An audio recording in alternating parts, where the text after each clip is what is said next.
And a very pleasant Sunday afternoon to all out there. I am here from Pioneer Park on the campus of Tusculum University in Greenville, Tennessee. It is South Atlantic Conference baseball action today as the Pioneers of Tusculum host the Lenoir-Rhyne University Bears. I'm Jim Miller. I'll have all the play-by-play coverage for you this afternoon here on the Pioneer Sports Network. Our producer this afternoon is Alex Perez.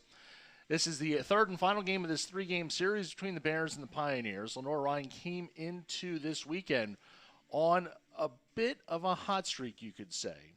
They came into the weekend winners of 18 consecutive games at 21-1. They won the first game of the series on Friday afternoon, game one of the doubleheader, by a score of 6-4 in 10 innings. However, that streak would come to an end in game two as the Pioneers snapped Lenoir-Rhyne's winning streak at 19 straight behind the pitching of Sam Lowe, Gage Newsom, and Brady Sawyerds, as the Pioneers win it 6-2 to even up the series at one game apiece. Today will be the rubber game in this series between the Pioneers and the Bears. Getting the start this afternoon for Tusculum will be right-hander Harbor Jefferson, and he will be opposed by the starter for Lenoir-Rhyne this afternoon. They'll send Joshua Lanham out to the mound in a battle of right-handers in this third and final game of this three-game series. Tusculum comes into play today 10-10 overall, 2-6 in the South Atlantic Conference. As mentioned, Lenoir-Rhyne 22-2 overall and 4-1 in the conference. There'll be a number of games on the schedule this afternoon around the South Atlantic Conference, and we'll be tracking those games for you as we progress along today. There's some doubleheader games. There's some single games as well, and we'll track them for you through the South Atlantic Conference website today.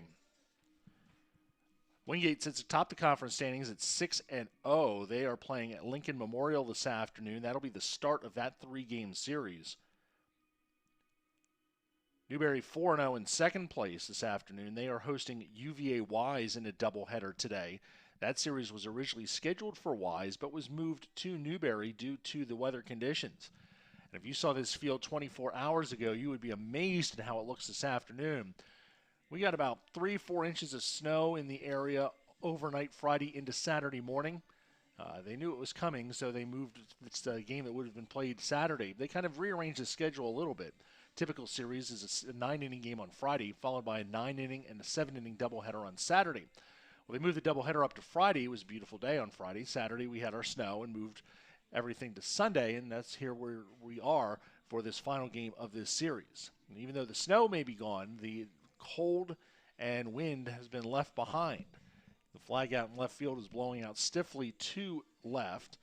The game time temperature is going to be about 38 degrees, and that wind is blowing at 7 miles an hour.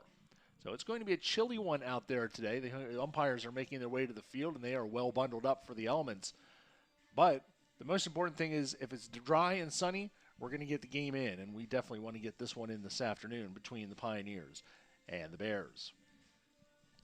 Taking a look at the starting lineup for Lenoir-Rhyne, they will start off this way with Wade Kuda, the center fielder, leading off. Cole Laskowski at second base bats second. Drew Yanesta, the third baseman, bats third. Louis Attilis at shortstop bats fourth. Nick Clarno, the catcher, hits fifth. Anthony Perino at first base bats sixth. Brett Urey is a designated hitter. He bats seventh. Braden Collette is in left field, bats eighth. And David Bell, the right fielder, hits ninth. And that'll be the lineup for the Lenoir-Rhyne Bears. And they will send Joshua Lanham to the mound. Lanham is 4-0 this season, a 1.74 ERA. For Tusculum, they'll have Rudy Fernandez leading off at second base. Zane Keener in left field hits second. Wes Reynolds, the right fielder, bats third. Louis Ezra at first base hits fourth. Zach Wilson, the shortstop, bats fifth. Will Samuelson, the designated hitter, batting sixth. Jaden Stiegel at third base bats seventh. Blaze McCauley doing the catching and batting eighth. And Kyle Williams in center field bats ninth. And that'll be the lineup behind Harbor Jefferson, the right-hander for the Pioneers. 3-2 record of 4.56 earned run average. Lenoir-Rhyne coached by Chris Ramirez, while Tusculum coached by Brandon Steele in his fourth season. Our umpires for this game, Michael Carter will call balls and strikes. Randall Hartz is the first base umpire, and the third base umpire is Jalen Goodman. Glad you could join us this afternoon for baseball action on the Pioneer Sports Network. This is the last home game of the Pioneers for a couple of weeks. Their next home games will be Tuesday and Wednesday, March 29th and 30th. A pair of midweek games against Lee on Tuesday the 29th and King on Wednesday the 30th. Pioneers will be on the road the next 2 weekends at Newberry next weekend and then Coker the following weekend. In between there are non-conference games at Young Harris this Tuesday and at Lee next Tuesday. This will be the start of the Pioneers playing midweek conference games. They had non-conference games. They had not had many of them earlier this season, but starting this week, they'll be playing Tuesdays and Wednesdays for the rest of the year.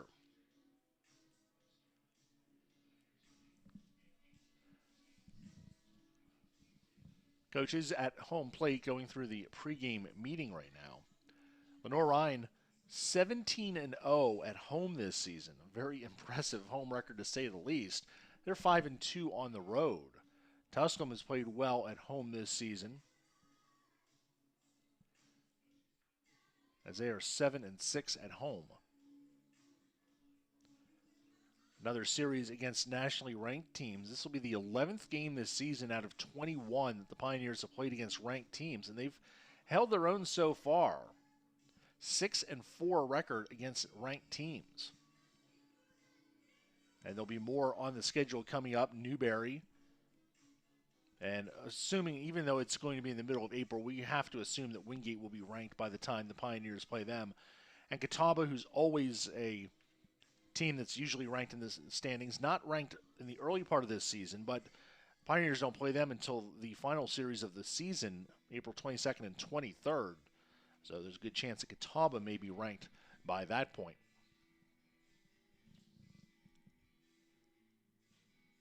The home plate meeting has concluded, and the starters will be introduced here in just a second, followed by the first pitch of today's ball game between Tusculum and Lenoir-Rhyne. Lenoir-Rhyne ranked 20th in the Collegiate Baseball Division II poll this week, and they are 13th in the National Collegiate Baseball Writers Association poll as well. As Tusculum takes the field behind right-hander Harbor Jefferson, we will pause at this time for our national anthem.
Our national anthem prior to baseball action this afternoon between Tusculum and Lenoir-Rhyne.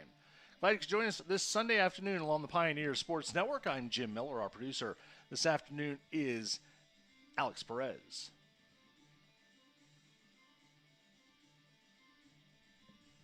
Harbor Jefferson on the mound for the Pioneers. Jefferson making his sixth start of the season. He's got a 3-2 record, a 4.56 earned run average, making his sixth start. 25 2/3 innings for Jefferson, 29 hits, 13 earned runs. Jefferson has walked only 3 batters in 25 2/3, struck out 21, and opponents hitting .276. Jefferson, the grad student, 6'2", 175 pounds, out of Cleveland, Tennessee.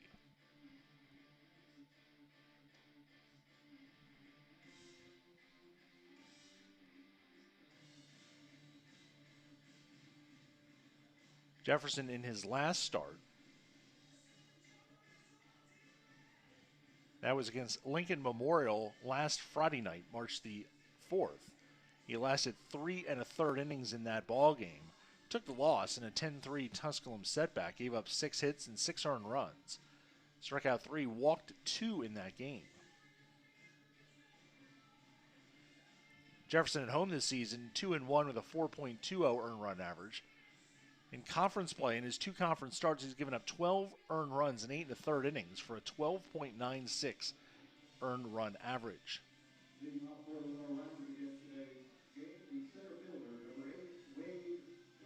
And we're ready to go here as Wade Kuda steps into the batter's box for Lenoir-Rhyne. Kuda off to a great start this season. 446 average, 9 home runs, 29 runs batted in. Kuda, a junior out of Orlando, Florida, by way of Stetson University and Indian River Community College. And the first pitch of the day by Harbor Jefferson comes at 2:59 p.m. And it is ball. Next pitch from Jefferson. Called strike.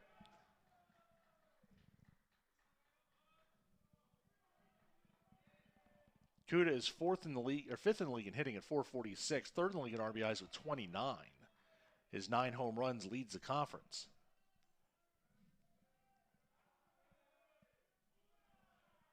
Jefferson winds in the pitch, bounced foul.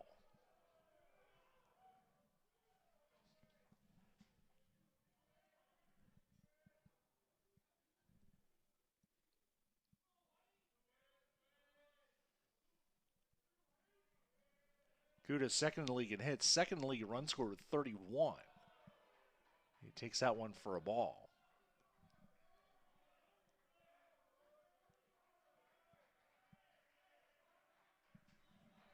Jefferson, 3-2 pitch, is hit to deep left field. Keener looks up, and that ball is gone. It's a leadoff home run for Wade Kuda, his 10th home run of the season.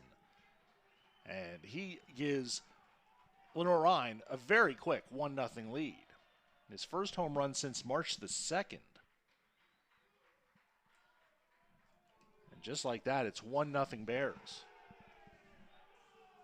As he jumped all over that 3-2 pitch from Harbor Jefferson. And Cole Laskowski will come to the plate.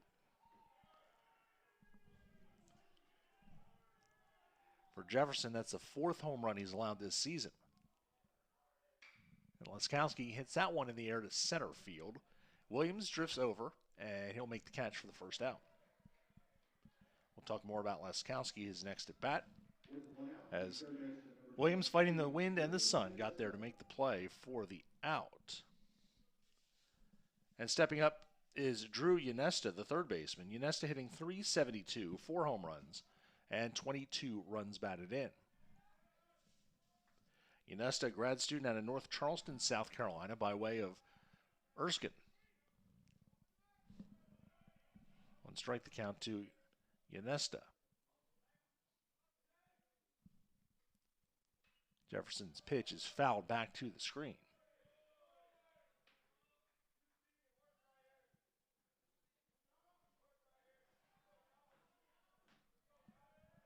Jefferson with the windup, the 0-2 pitch. Checked his swing. Did he go? He did not. It's 1-2.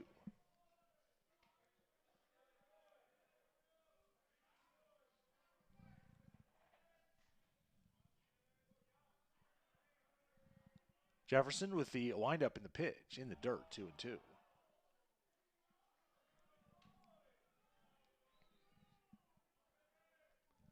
Two balls and 2 strikes to count to Ynesta.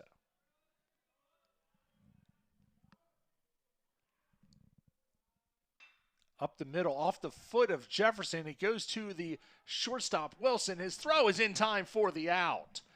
Nice recovery there at short by Zach Wilson on the comebacker that went off the foot of Jefferson. And a perfect carom, a one-hopper. And Wilson had time to make the throw across in time for the out. Score that one 1-6-3 for the second out. And Luis Attilas will come to the plate. Attilas hitting .447, a home run, 25 runs batted in as he fouls the first pitch back for a strike. Attilas is fourth in the conference in hitting, just ahead of his teammate Kuda, who just moved ahead of him with that home run. Ball, one strike. The home run for the Bears are 31st of the season. They lead the conference in home runs, hits, total bases, and they're second in runs scored. Team batting average of .331. That pitch is a check swing strike. It's 1 ball and 2 strikes to Attilas, the grad student out of Boston by way of New England College. Jefferson's 1-2 delivery is high, 2-2.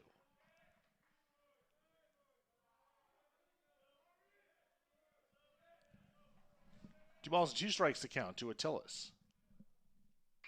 Up the middle, Wilson to his left, sets, throws. Ezra gets it out of the dirt for the final out of the inning. As a little bit easier play there for Wilson going to his left. His throw is a little bit low. Ezra gets it just above the dirt. So after the home run, a 1-2-3 inning, but it's 1-0 Lenoir-Rhyne after a half inning. Pioneers coming to bat on the Pioneer Sports Network.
Set for the bottom of the first inning here at Pioneer Park. Tusculum trailing 1-0 as they will go up against right-hander Joshua Lanham for Lenoir-Rhyne. Lanham 4-0 this season, a 1.74 earned run average, making his 7th start of the year. Lanham has allowed 25 hits in 31 innings, 6 earned runs. He's walked only 4, and he struck out 41, and opponents are hitting .214 against Joshua Lanham, the sophomore out of Augusta, Georgia. Lanham, in his last start against Coker, got the victory, a 7-inning shutout. 4 hits, he struck out 10 in an 11-0 win, walked 1.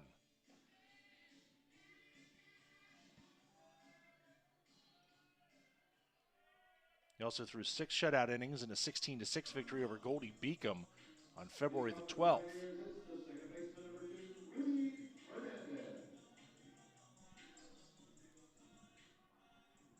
So Lanham out there for his 6th start of the season. And he'll face Rudy Fernandez to start things off. Fernandez hitting .213, no home runs, 3 runs batted in. His 18th start of the season. And he takes called strike. Fernandez, the junior out of Russellville, Alabama, by way of Calhoun Community College.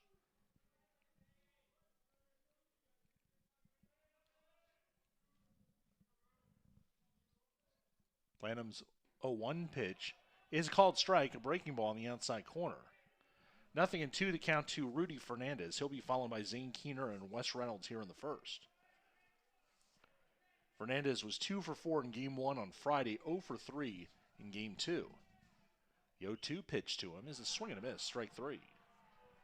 First strikeout for Lanham, 1 down in the first.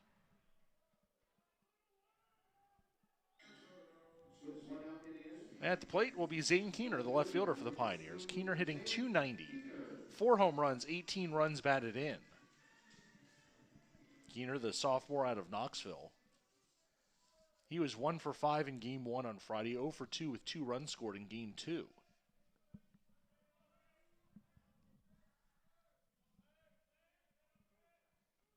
Lanham's first pitch to him is a breaking ball in there for a strike.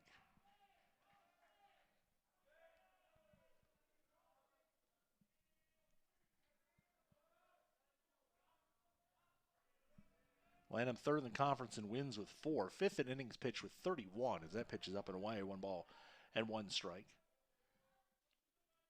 His 1.74 earned run average leads the conference. And he's third in the conference in strikeouts per 9 innings, 11.9. As Keener hits this one over the head of the shortstop Attilis into center field for a base hit. So Keener has the first hit of the game for the Pioneers. He's a 1-out base runner here in the first. With 1 out, the right fielder, number 8, Wes Reynolds. As Keener took that one and looped it over the leaping shortstop Attilis for a base hit. And Wes Reynolds will come to the plate. Reynolds has been a thorn in the side of the Bears in this series. He was 1 for 2 with 2 walks and 2 runs scored in Game 1 on Friday, and then 2 for 4 with 2 runs scored in Game 2.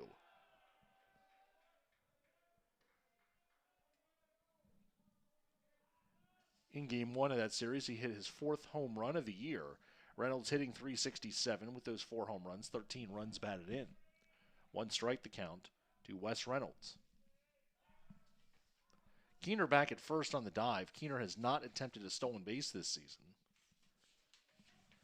Tusculum as a team, just 7 stolen bases in 20 games. Reynolds, the senior, 5'11", 175 pounds, out of Cherryville, North Carolina. Lanham's 0-1 pitch is a swing and a miss, strike 2. No balls and 2 strikes to count to Wes Reynolds.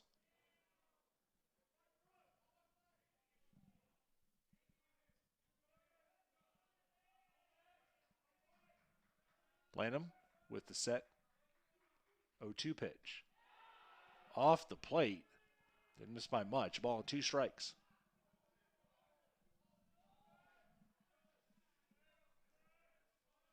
One and 2 the count to Reynolds.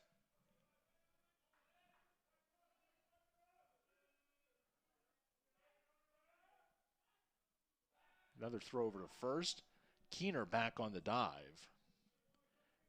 Tag applied by the first baseman Perino.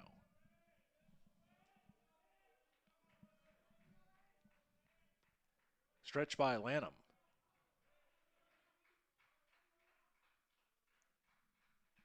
One-two pitch, chop foul into and out of the Lenoir-Rhyne dugout.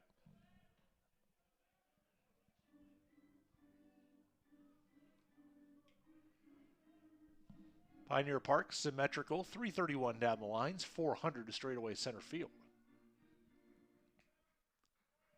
And the wind blowing out to left field as typically does here.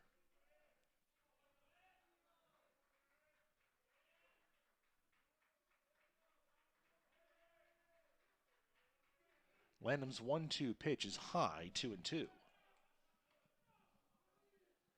course, today being the first day of daylight saving time, so we'll have much more sunlight. Of course, Pioneer Park, a lighted facility, so that's never an issue, but the shadows will start later to creep across the infield. Hit to short. Attilis will scoop it to Laskowski on to first, not in time. 6-4 on the fielder's choice. Reynolds safe at first, and there's 2 outs in the inning. It'll bring Luis Ezra to the plate. Ezra hitting .257, 4 home runs, 10 runs batted in. Ezra, the senior out of Miami Lakes, Florida, 6'3", 220 pounds. He will stand in with 2 outs, and now Reynolds on at first base. Reynolds does have 1 stolen base this season. First pitch to Ezra is a breaking ball in there for a strike. Lanham with that big breaking ball. Looks like he's got some pretty good accuracy with it, too.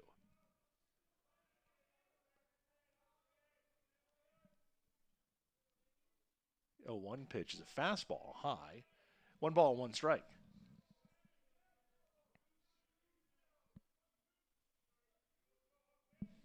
1-1 the count to Luis Ezra.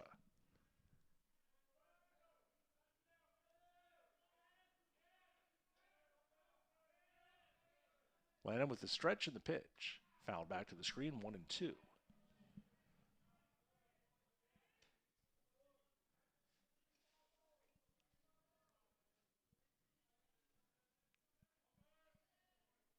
Take a look at the South Atlantic Conference scoreboard as we continue on through today's action. Number of games underway right now. Throw over to first. Back safely is Reynolds. Catawba leads Anderson 3-0. In the 5th inning, that is game 1 of a doubleheader at Anderson. Anderson 13-1 in non-conference play, but 0-3 in conference. Reynolds bluffs going. The pitch is outside for a ball, 3-1.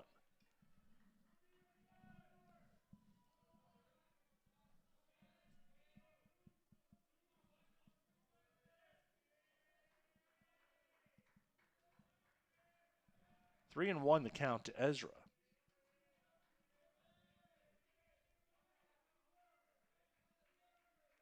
Lanham's pitch. Swing and miss, 3-2.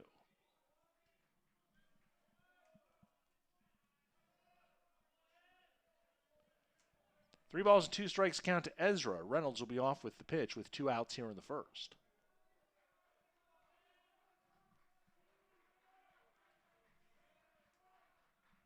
Ezra is waiting and swinging and missing and down on strikes as Lanham gets his second strikeout.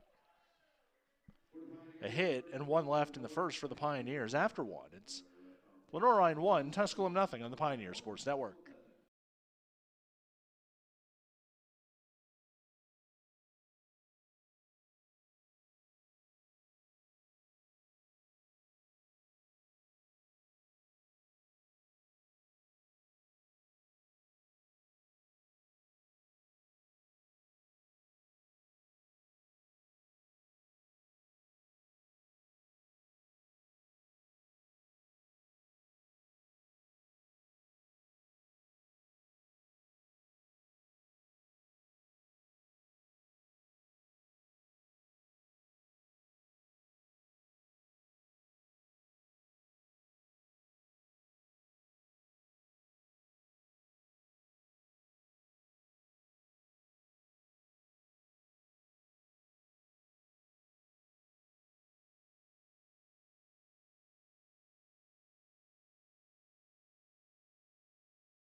We head to the top of the second inning. Lenoir-Rhyne with a 1-0 lead over Tusculum on the leadoff home run by Wade Kuda.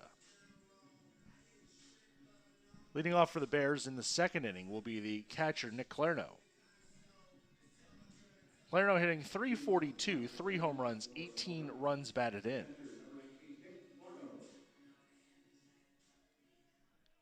Clarno, a senior out of Grayson, Georgia, by way of the University of North Georgia, 6 foot, 205 pounds. Facing Harbor Jefferson. And the first pitch is a breaking ball high, 1 ball and no strikes.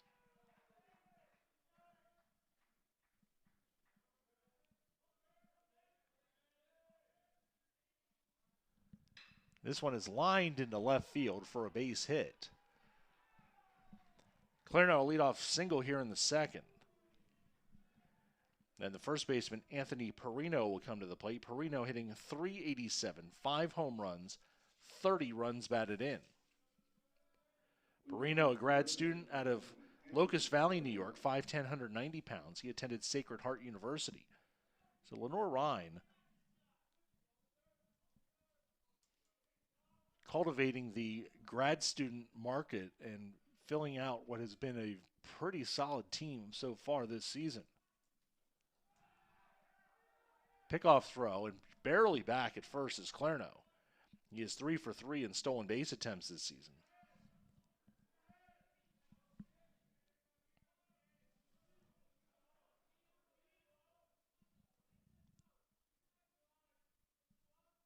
Jefferson's pitch is line foul down the third base line.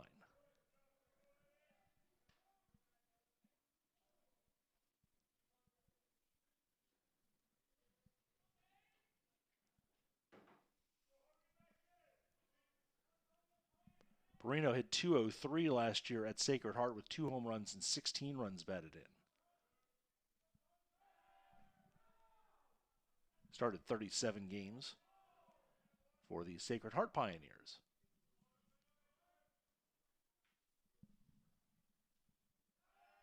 Another pickoff throw. Another dive in safely. We'll have some South Atlantic Conference baseball score updates for you here in a moment. Jefferson's 0-1 pitch is swung on and missed. No balls and 2 strikes to count to Perino.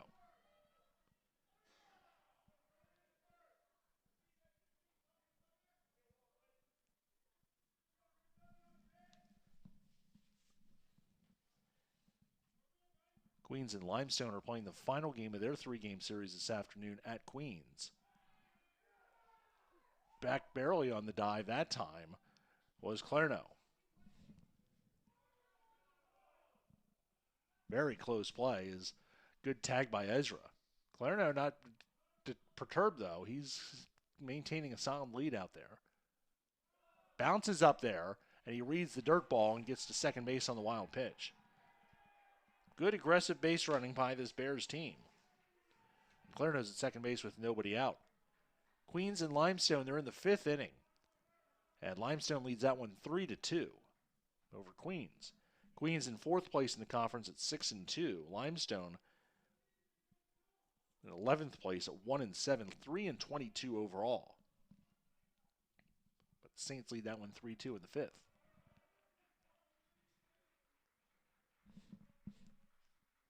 Jefferson with a 1-2 delivery is lined to left field. It's going to drop in front of Keener for a base hit. Clarno being sent. Keener will get it back into the infield as the Bears now lead it 2-0 on an RBI single by Anthony Perino, his 31st RBI of the season. He's second in the conference in RBIs with those 31. As he has found a home here at Lenoir-Rhyne, and he has given the Bears a 2-0 lead. The designated hitter, Brett Uri, will bat. Uri hitting .308, no home runs, 6 runs batted in. Uri, a sophomore out of Cherryville, North Carolina, same hometown as Wes Reynolds. Uri played at Catawba Valley Community College. Pioneers have had a few players come through there over the years, including the current designated hitter, Will Samuelson. 1 ball and no strikes to count. Uri bunts and bunts it foul. 1 ball and 1 strike. 2-0 Lenoir-Rhyne here in the 2nd. Also today in a non-conference doubleheader, Francis Marion leads Coker 5-3 in the 6th inning in Game 1.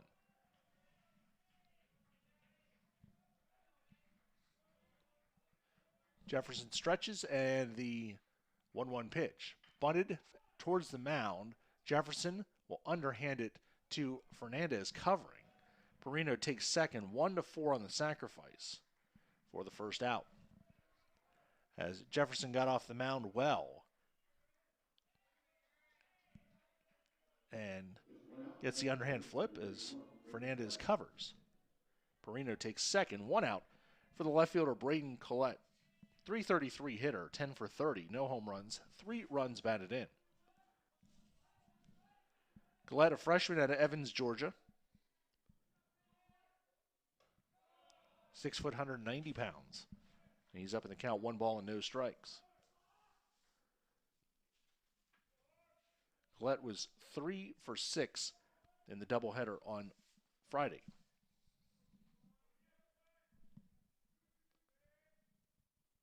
Jefferson's pitch to him is hit to left field, hit pretty well. It's up in the wind, and it is gone. Brett Urey with his first home run of the season. And Lenoir-Rhyne leads it 4-0 here in the second.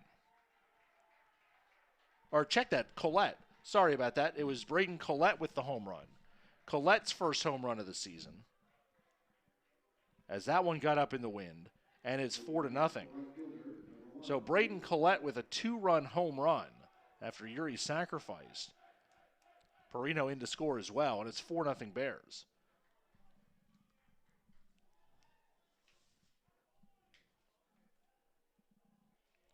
So Collette hits his first collegiate home run. And Lenoir-Rhyne has a 4-0 lead on a pair of home runs. As that one just got up into the wind, Keener drifted back, and he ran out of room. There will be bullpen activity for Tusculum starting here. As the next batter is the right fielder, David Bell. Bell hitting .329. He has 3 home runs and 24 runs batted in. No rest 1 through 9 in this Lenoir-Rhyne lineup. Bell, the sophomore out of Kings Mountain, North Carolina.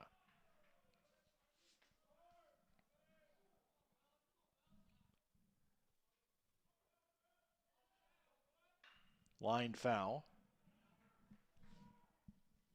Ball and 2 strikes to count to David Bell. So Jefferson's giving up a pair of home runs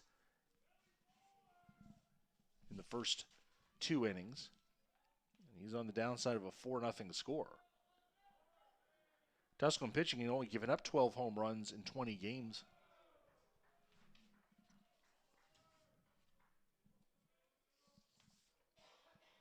These home runs, the first of the series for Lenoir-Rhyne. I think you got to figure they might have been due. Swinging a foul tip. 2-2 the count holds to David Bell.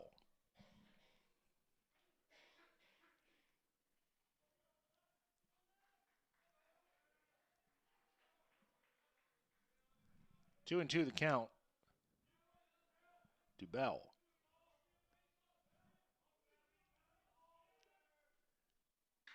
That one's lined down the left field line. That is a foul ball. Third base umpire Jalen Goodman had a great look at it and immediately signaled foul ball. No protest from anybody. Could not have been fouled by very much. 2-2 the count to Bell.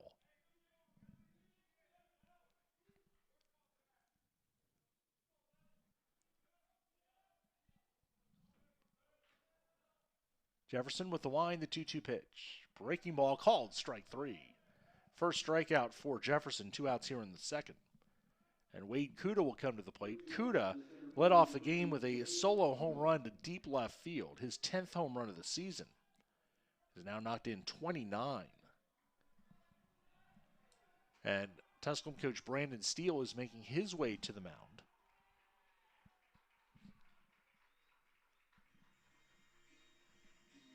Bullpen activity just started. It might not have started very long ago, but it's going to be coming in now as Steele has made the way to the bullpen, and Jefferson is done after 9 batters. His line is complete. There'll be no inherited runners. So Jefferson went an inning and 2/3, gave up 4 hits and 4 runs, struck out 1, walked 0, and gave up those 2 home runs to Kuda and Collette.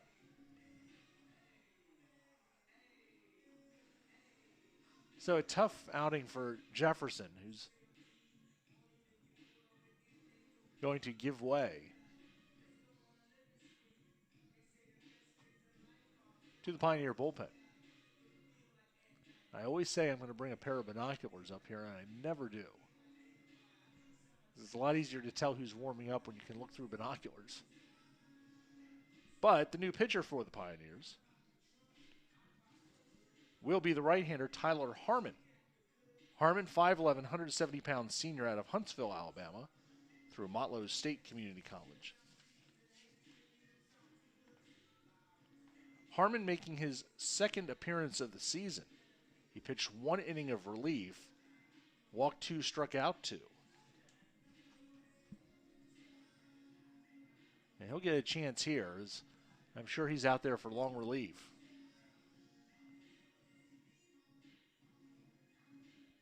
Your attention, ladies and gentlemen, now pitching for Tusculum, number 15, Lenoir-Rhyne. As Harmon goes through his warm-up tosses, we'll tell you a little bit more about him.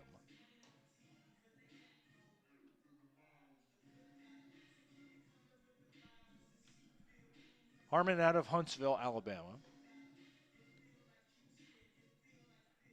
Was a starter for the Pioneers last season. Made 9 starts last year for Tusculum, 3-2, a 6.63 earned run average last year. 36 2/3 innings, he struck out 47 but walked 28. Harmon has made 11 career starts. He has a 4-2 career record. In 45 2/3 innings, he has struck out 55. His only appearance this season came on February 19th against Malloy, when he worked a scoreless inning in a 14-0 Tusculum win. Walked 2, struck out 2.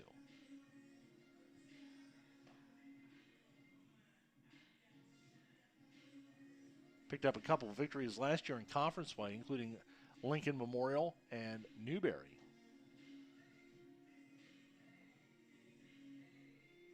So he's one that has a lot of experience on the mound, but just needs to get out there this season and get some innings, and he will get his chance here this afternoon.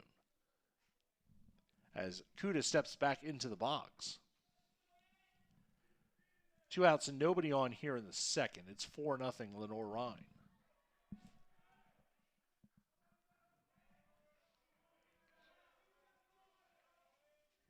Harmon's first pitch is in the dirt, 1 ball and no strikes.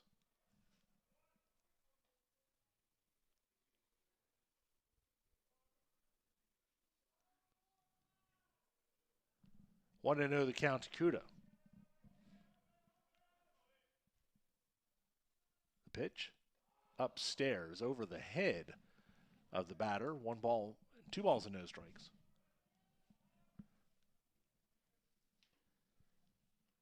Other Southland Conference action today. Newberry leads UVA Wise 11-3 in the 7th. UVA Wise is batting as the home team, though the games are being played at Newberry. Newberry won the opener of that series yesterday to go to 4-0 in the conference, 20-3 overall. UVA Wise is 1-6 in the league, 5-14 overall. Next pitch from Harmon is outside ball 4, and it's a 4-pitch walk to Wade Kuda. Cole Leskowski, the second baseman, will come to the plate. Leskowski, we didn't talk about him his first time up, hitting .295, a home run, 15 runs batted in. He's also walked 21 times this season. Leskowski, a sophomore out of Lancaster, New York, by way of Niagara County Community College.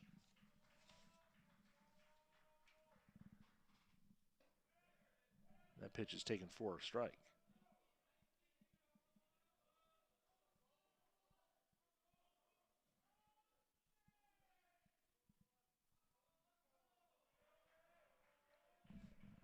One strike, the count to Leskowski.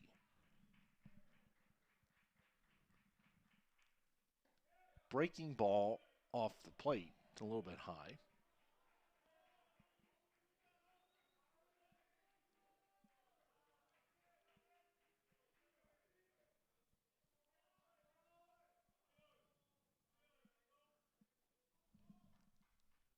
The pitch from Harmon is high.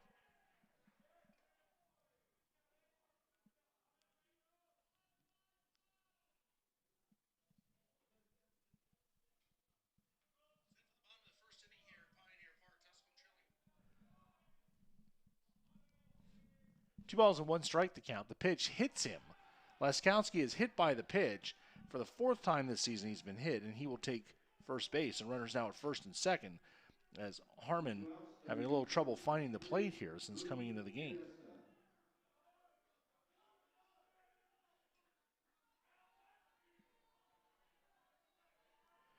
And it'll be Drew Yanesta at the plate. Yanesta grounded out his first time up.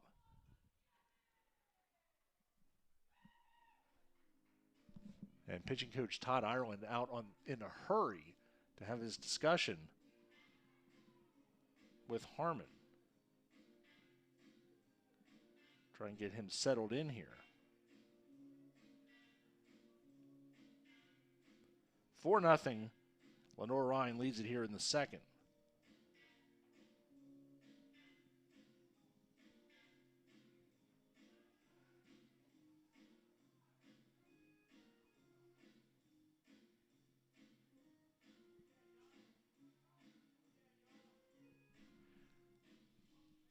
And Coach Island has delivered his message, and he'll return to the Tusculum bench. So Yanesta ready to go.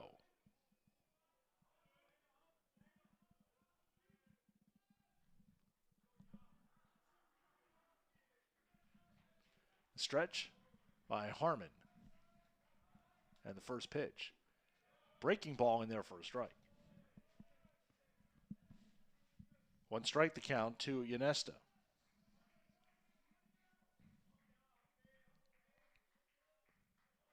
Big lead at first base for Laskowski. They wanted to try a pickoff play. That's a called strike, 0-2. No balls and 2 strikes the count to Yanesta.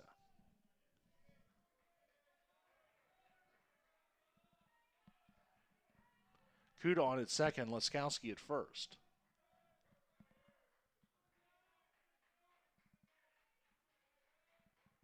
The 0-2 delivery. Breaking ball is high, 1-2.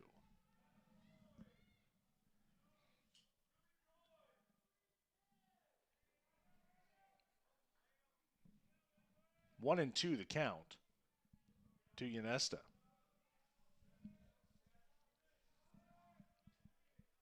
Harmon's delivery. Breaking ball called, strike 3. So Harmon worked into trouble and works out of trouble in the second. But Tusculum trailing 4-0 as Lenoir-Rhyne got 3 runs on 3 hits and left 2 on base. Middle of the second, it's Lenoir-Rhyne 4, Tusculum 0 on the Pioneer Sports Network.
We go to the bottom of the second inning. Tusculum trailing Lenoir-Rhyne by a score of 4-0. It'll be the 5, 6, and 7 batters for the Pioneers here in the second. Wilson, Samuelson, and Stiegel facing Joshua Lanham, who struck out 2 around a single by Keener in the bottom of the first. Zach Wilson will lead it off for the Pioneers. Wilson hitting .269, no home runs, 11 runs batted in. Wilson making his 19th start of the season for the Pioneers. Sophomore out of Lawndale, North Carolina, by way of Cleveland Community College.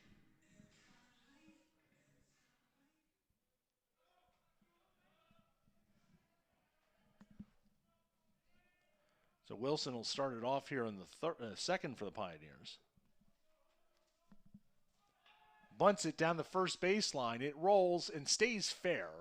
And trying to pull a Javi Baez is Wilson, but he can't get it done, as he's tagged out by Perino for the first out. Need a runner at third base for that to happen. So Wilson out on the push bunt, 1 down here in the second.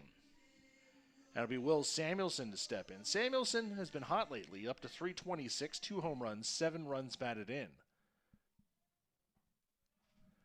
As they will shade him to the right side. Not as extreme as shift. We saw Lincoln Memorial shifting against some of the Pioneer left-handed batters last weekend. Called strike to Will Samuelson. Samuelson is 2 for 6 in the series. He hit his second home run of the year in Game 1 on Friday. Swings and misses at that one. No balls and 2 strikes. Samuelson, a sophomore out of Charlotte by way of Catawba Valley Community College. 6'1", 215-pounder. An NJCAA All-American last season. That one is fouled away. Still 0-2 to Samuelson.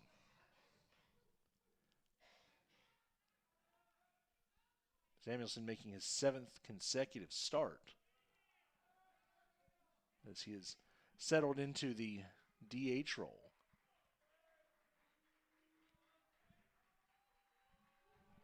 The pitch to him is flared foul down the left side into the 4th row. And still 0-2 to Will Samuelson.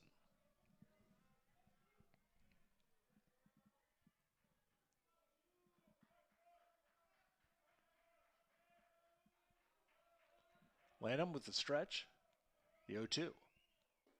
Swing and a miss on the fastball. 3 strikeouts for Lanham, 2 outs in the second. And Jaden Stiegel will come to the plate. Stiegel hitting 200. He's 5 for 25. No home runs, 6 runs batted in.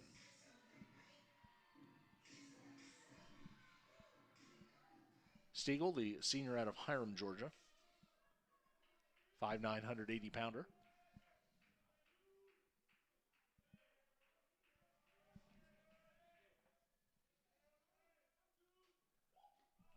Pitch bounces up there. 1 ball and no strikes.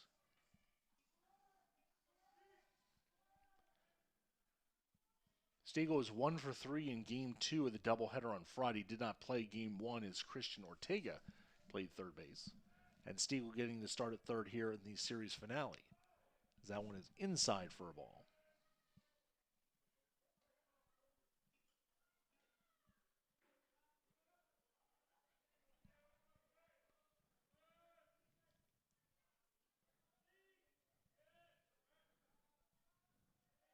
Stiegel standing in.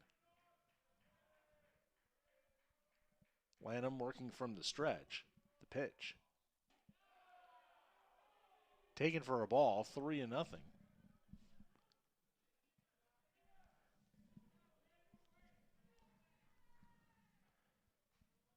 Stiegel, preseason second team all-conference selection after playing 24 games for the Pioneers a year ago, and he works a walk. First walk issued by Lanham, just the 5th batter he's walked all season. And it'll bring Blaze McCauley, the catcher, to the plate. McCauley hitting 188, no home runs, 5 runs batted in, making his 11th start of the season. Started Game 1 of this series, went 0 for 3 with 3 strikeouts. McCauley, the junior out of Decula, Georgia, 5'11", 200 pounds.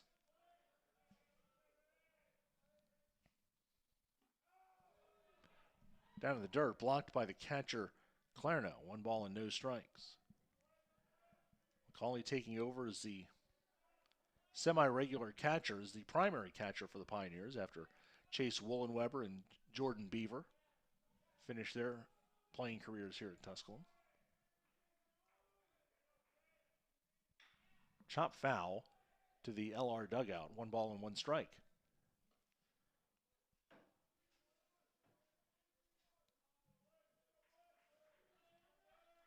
McCauley 1 for his last 18 at the plate. He had a 3 for 4 game against Malloy on February 19th, but since then just 1 hit. Came against Lincoln Memorial a week ago Friday. This one's fouled away. 1 ball and 2 strikes to count to Blaze McCauley. Kyle Williams, the center fielder, waits on deck.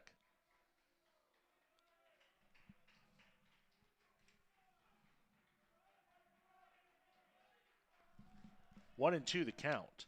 Lanham has struck out 3. In the dirt, blocked Taking second base and sliding in safely is Stiegel on the wild pitch.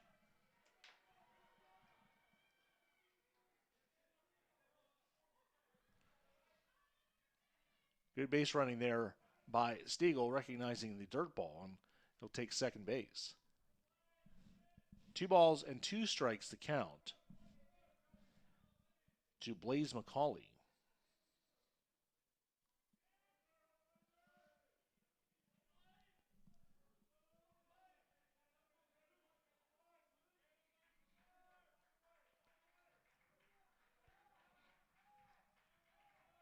Lanham with the stretch. 2-2 delivery. High, 3-2.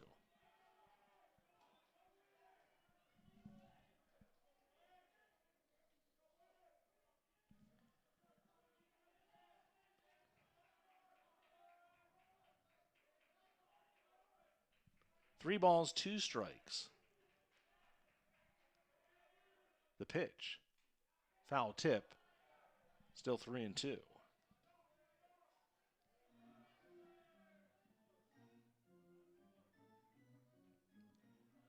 3 balls, 2 strikes.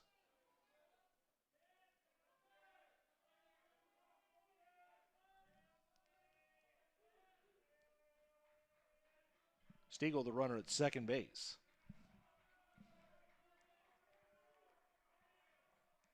Lanham will step off the rubber.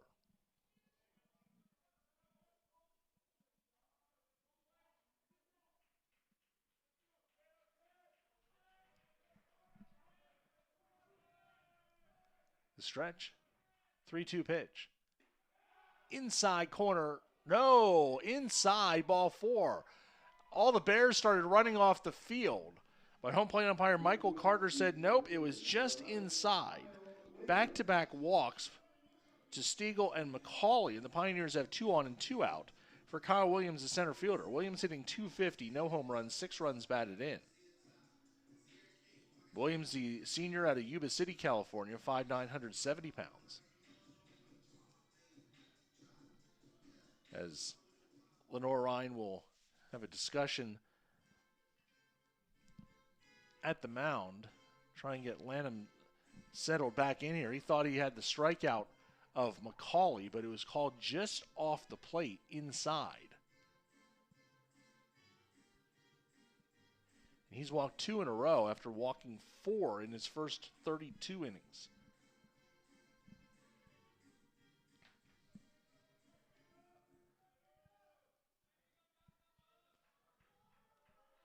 Williams was 2 for 7 in Friday's doubleheader, including 2 for 3 in Game 2.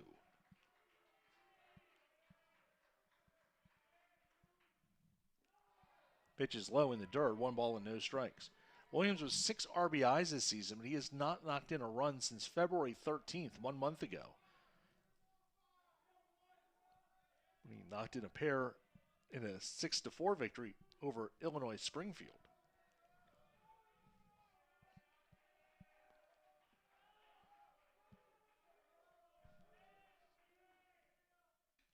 That pitch is outside, 2 balls and no strikes. So Lanham has lost the plate here in this second inning.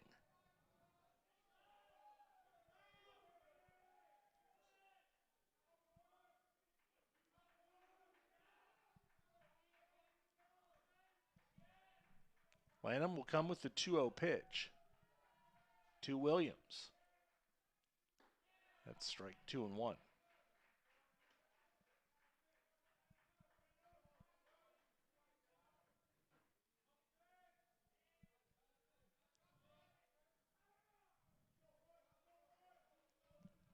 Two and 1 the count to Kyle Williams.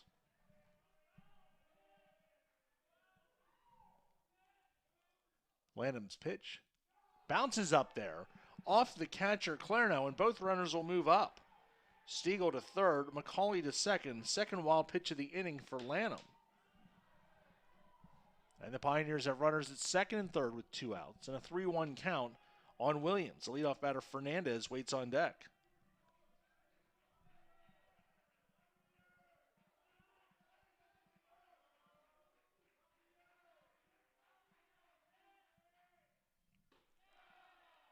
Called strike, 3-2.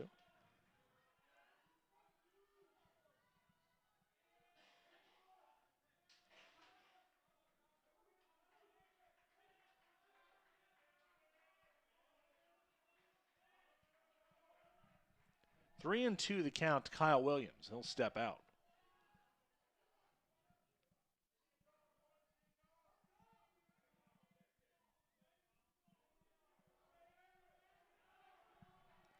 Three-two pitch. Swing and a miss, strike three. So Lanham works around the two walks and gets his fourth strikeout. No runs, no hits in the inning for Tusculum and two left on base. We head to the third. It's Lenoir-Rhyne 4, Tusculum nothing on the Pioneer Sports Network.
We're off to the top of the third inning with Lenoir-Rhyne leading Tusculum 4-0. Bears have hit the Pioneers 4-1, including a pair of home runs from Cuda in the first and Collette in the second.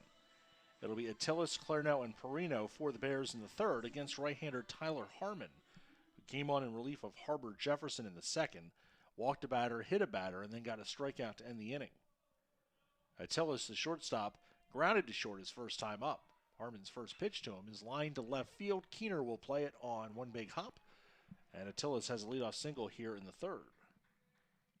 And Lenoir-Rhyne has had the leadoff batter reach by hit in each of the first three innings. And Nick Clarno, the catcher, will bat. Clarno singled and scored his first time up.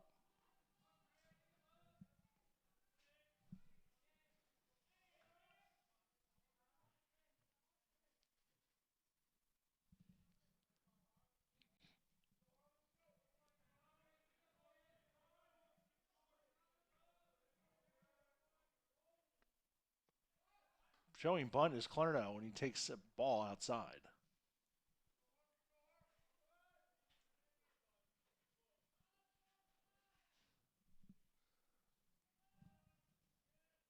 One ball and no strikes to count. More bullpen activity for Tusculum. Pickoff throw, back in safely on the dive is Attilis. He has 4 stolen bases this year without being caught. Lenoir-Rhyne is a team 28 for 34 on the base paths.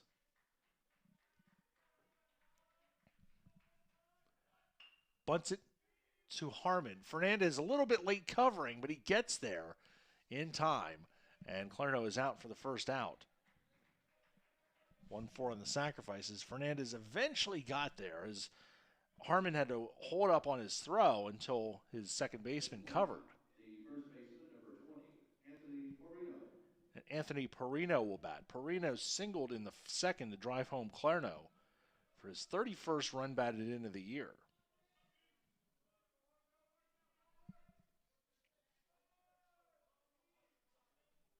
Batting here with a runner in scoring position and 1 out. Swing and a miss, strike 1. One strike, the count to Perino.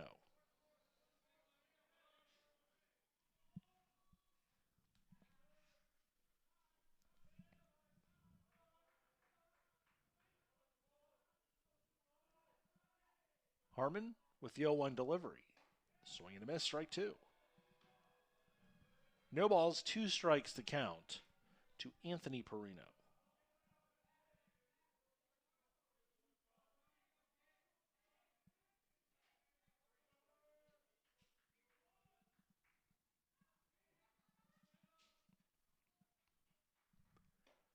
The 0-2 pitch is off the plate, 1-2.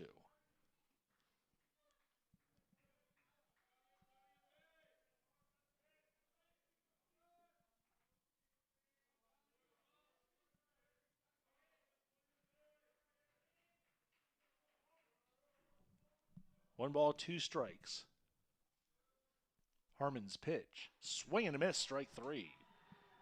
Pumped some fastballs past him. Second strikeout for Harmon. 2 outs in the third. And Brett Urey, the designated hitter, will come to the plate.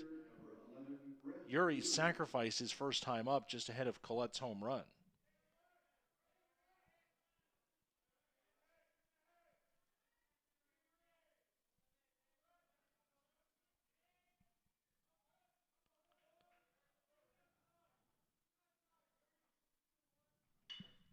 Hit to short. Wilson bobbles it. Throw across is not in time. Safe at first is Urey. Attilas takes third. That'll be an error on the shortstop, Wilson. We'll see again here. He bobbled it, picked it up, gunned it across, and Urey just safe. And Braden Collette comes to the plate. Collette launched a 2-run home run to left his first time up for his first home run of his collegiate career for the freshman. Now batting with runners at first and third. Harmon's pitch, low and outside, 1 ball and no strikes.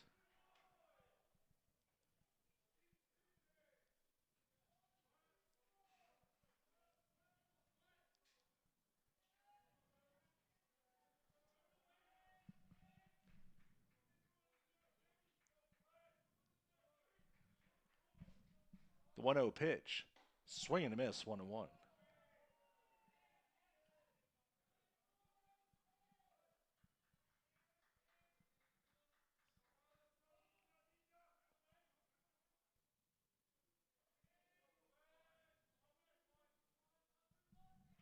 One and one the count to Collette.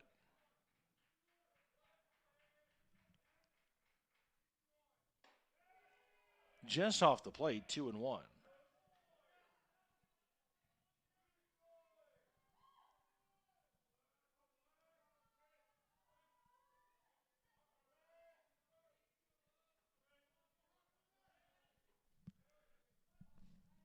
Two-one pitch coming from Harmon.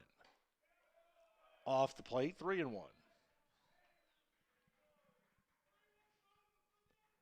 Three balls and one strike.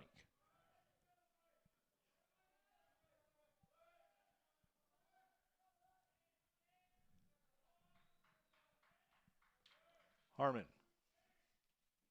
3-1 to Collette. High, ball 4, and the bases are loaded. Second walk issued by Harmon. And the sacks are jammed with 2 outs for the right fielder, David Bell. Bell struck out looking his first time up. He was the last batter that Jefferson faced. And Bell is quite likely about to see a new pitcher as Coach Brandon Steele is making the walk to the mound.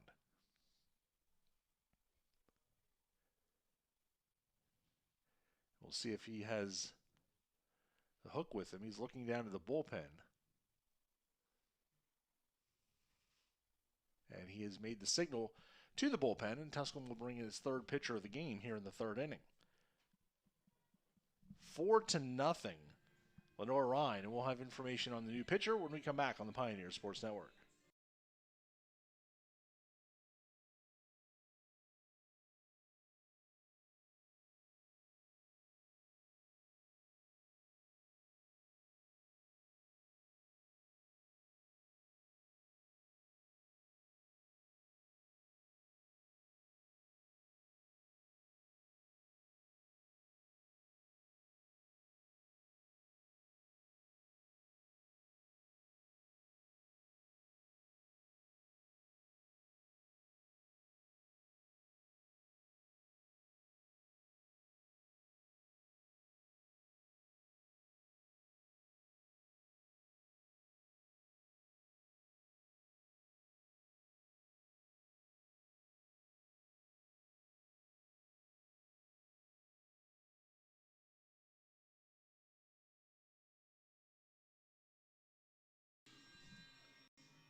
Top of the third inning, the new pitcher for the Pioneers will be right-hander Drew Slowinski.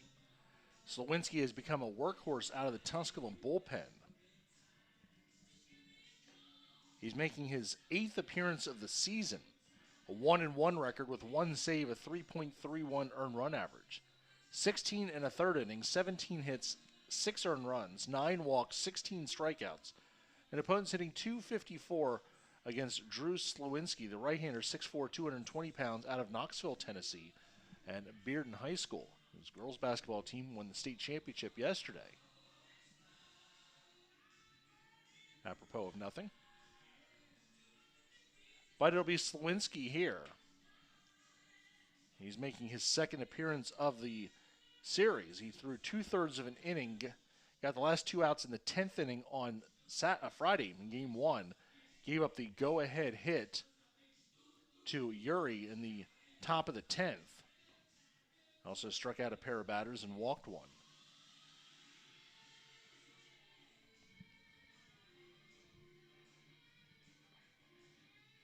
But Slowinski in here to try and keep it at a 4-run game.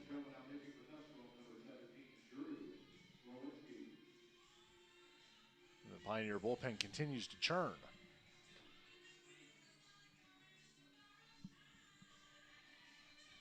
Elsewhere in the South Atlantic Conference, Newberry leads UVA Wise 11-3 in the 9th inning in Game 1 of their doubleheader.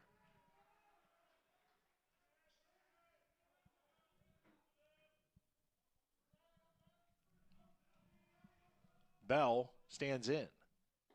Takes that one low and away, 1 ball and no strikes. Bases loaded, 2 outs here in the 3rd.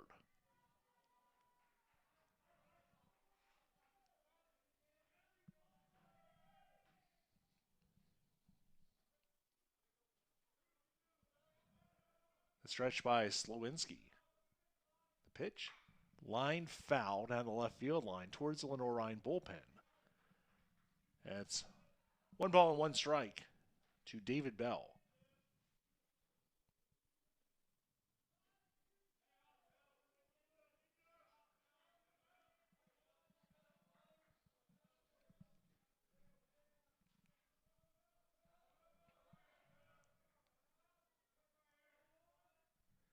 Lined up the middle into center field, a base hit. This will score 2. Attila scores, Uri scores. On to third goes Collette, and it's 6-0 Lenoir-Rhyne here in the 3rd. Both of those runs will be unearned against the record of Harmon as it was lined into center field. Williams came up throwing, but he had no chance at third base as Collette crosses over. Bell has a 2-run single. Now 26 runs batted in for a guy who was batting 9th in the lineup. And Kuda will stand in. The runners at the corners. 6-0 Lenoir-Rhyne.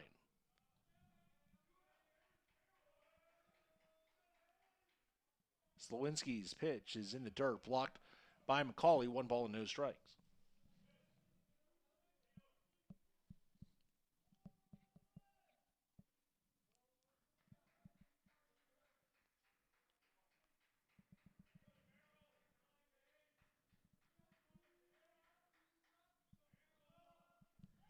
In the dirt and moving up to second base is Bell.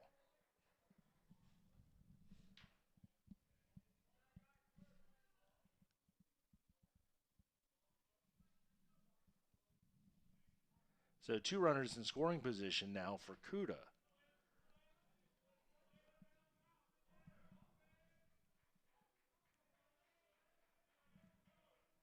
The 1-1 low in the dirt, blocked again by McCauley. 2 balls and a strike.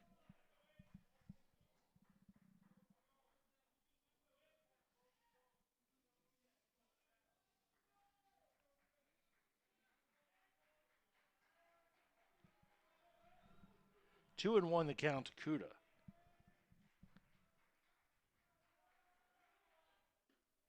Called strike in the outside corner. It's 2-2.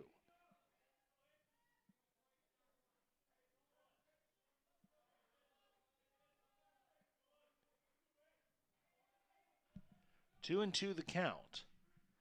Collette at third, Bell at second. Slawinski's pitch. Swing and a miss. Strike 3. So 2 left in the inning for the Bears. But they get 2 runs, both unearned. 2 hits and an error and 2 left on base. We head to the bottom of the 3rd inning. It's Lenoir-Rhyne 6, Tusculum nothing on the Pioneer Sports Network.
Heading to the bottom of the 3rd inning, Tusculum trailing Lenoir-Rhyne by a score of 6-0. Glad you could join us on the Pioneer Sports Network this afternoon, this Sunday afternoon. And if you just tuned in because you didn't turn your clocks ahead an hour, welcome. Lenoir-Rhyne leads 6-0. They got a run in the first 3, in the second 2, in the third. 6 hits for the Bears, 1 for the Pioneers. Joshua Lanham, who's struck out 4 in 2 innings, goes to work here against Fernandez, who swings at the first pitch, hits it to Attilis at short, and he fumbles it for an error. So Fernandez is safe as Attilis just dropped the ball as he tried to make the exchange. So Fernandez is a leadoff base runner, and Zane Keener, the left fielder, will bat. Keener singled in the first, the only hit of the game so far for the Pioneers.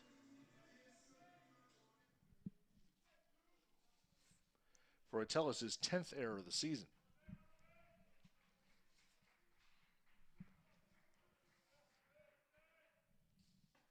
The second of the series. His error in the second game of the series led to 3 unearned runs for the Pioneers. Tusculum will need any way they can get it here as they trail 6-0. The pitch, high. 2 balls and no strikes the count to Zane Keener.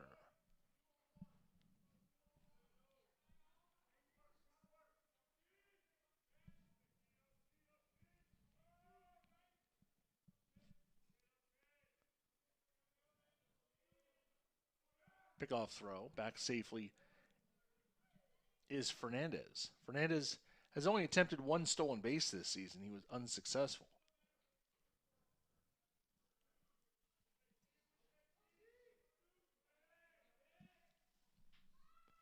High. 3 balls and no strikes.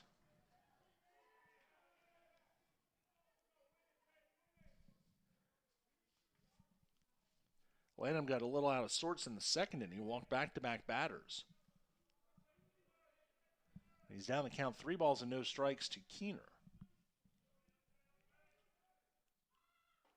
Called strike. 3-1.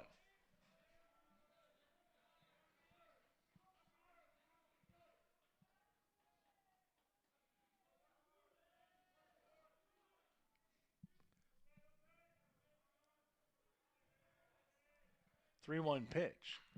Lofted in the air, a mile-high pop-up into shallow right center field. In to make the catch is the center fielder Kuda for the first out. As Keener got way under that pop-up. Wes Reynolds, the right fielder, comes to the plate. Reynolds hit into a fielder's choice his first time up.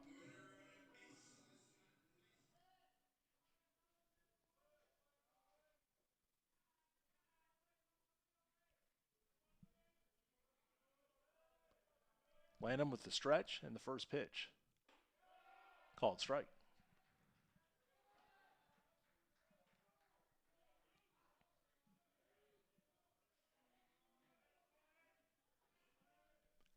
One strike the count to Reynolds.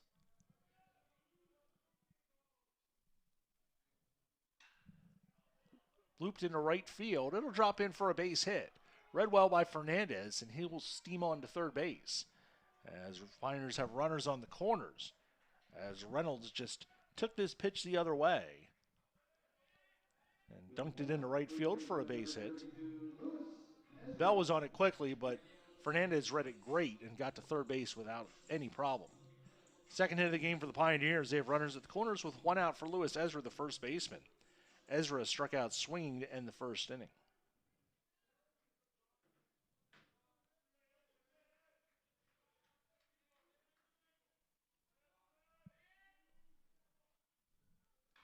Chop foul to the Tusculum dugout, one strike.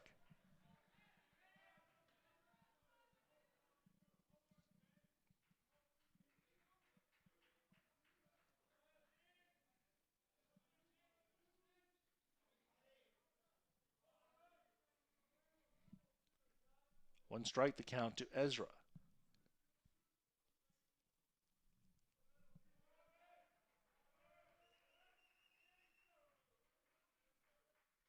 The pitch. Hit up the middle. Laskowski will flip to Attilis for one on to first. It's a 4-6-3 double play, and the inning is over.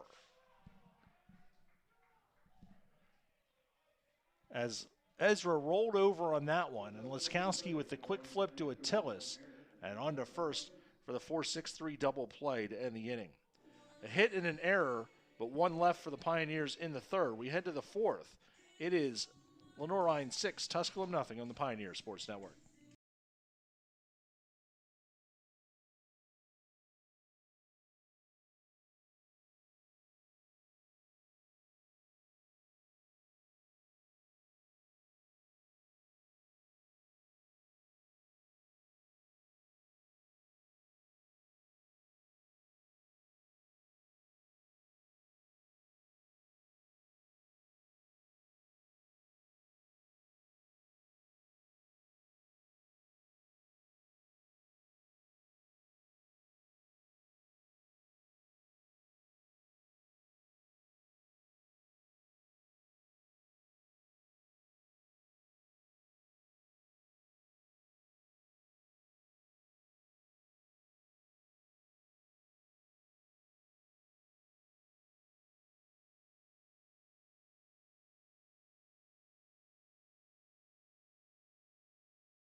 We head to the top of the fourth inning. Lenoir-Rhyne leading Tusculum 6-0. Drew Slowinski will go to work against the 2, 3, or 4 batters for Lenoir-Rhyne. Cole Laskowski will lead it off. Laskowski's flying out to center and been hit by a pitch. First pitch from Slowinski is lined on one hop to second. And Fernandez throw at first is in time. One pitch, one out here in the fourth. So we've plotted through the first 3 innings of this game in a crisp 1 hour and 12 minutes. So 1 pitch, 1 out, greatly appreciated by everyone, except for Laskowski. Drew Yanesta comes to the plate. He is 0 for 2. He is grounded out and struck out. Swings and gets a tiny piece of that one. Foul tip, strike one.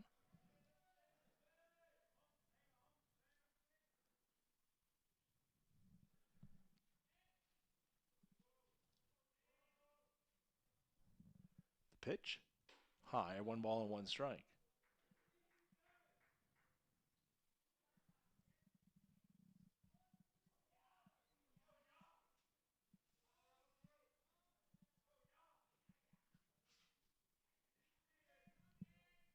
One to one the count to Yanesta, the pitch. Off the plate, 2-1.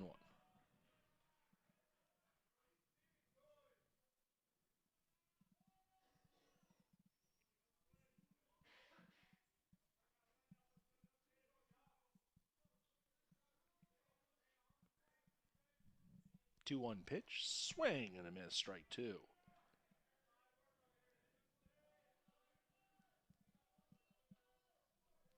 2-2 the count.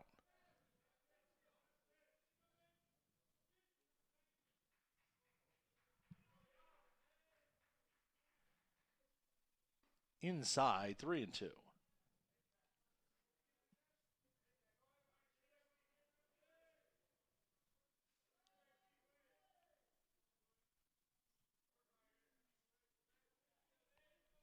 Three balls, 2 strikes the count to Ynesta. High, ball 4. First walk issued by Slowinski. And it'll bring Attilas to the plate. Shortstop is 1 for 2. He's grounded out and singled and scored a run.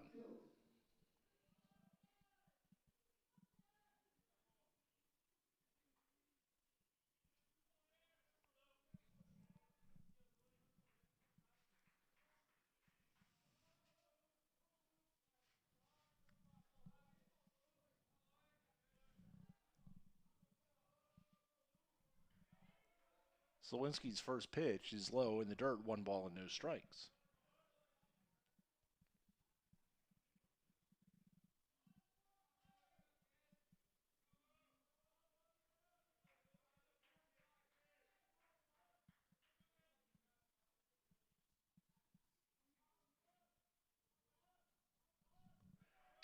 Runner goes, fly to right field, hit pretty well. Reynolds is back in front of the warning track to make the catch. Scampering back to first is Ynesta for the second out. As Attilas gave that one a ride to the opposite field.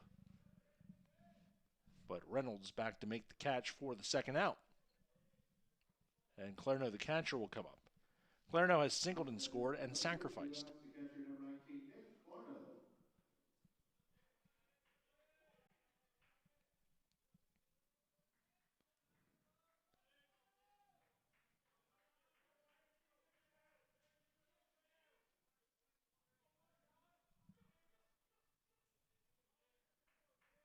Slowinski's first pitch. Called strike.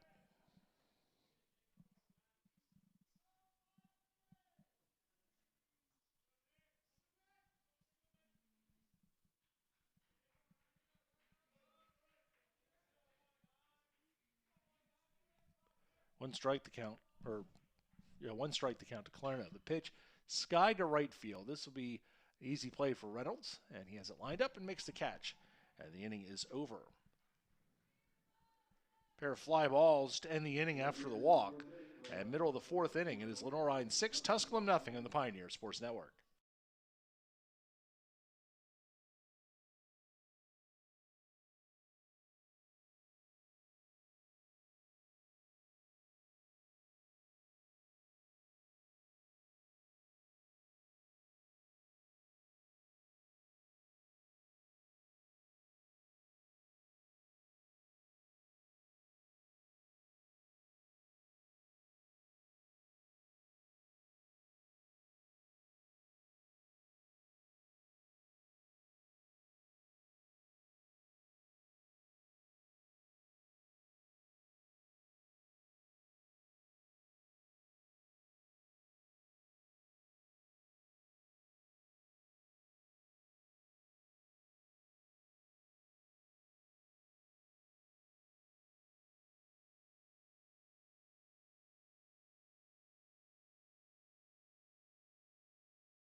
We head to the bottom of the 4th inning. Tusculum trailing Lenoir-Rhyne by a score of 6-0.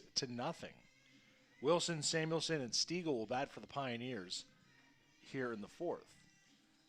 Elsewhere in the South Atlantic Conference scoreboard, Game 1 is over at Newberry. And Newberry has beaten UVA Wise by a score of 15-3. They'll play game 2 coming up.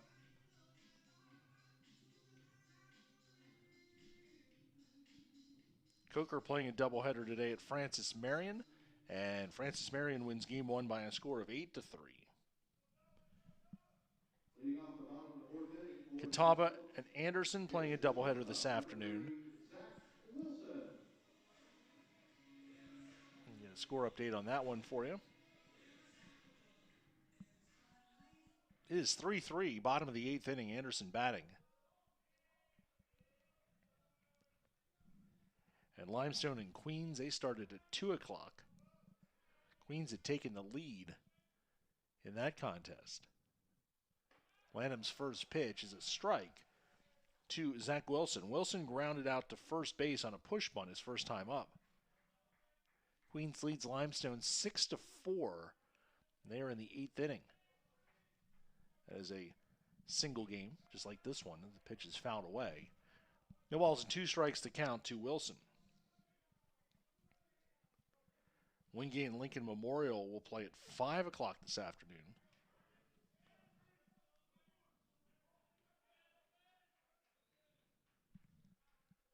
Lanham's pitch in the dirt, 1-2.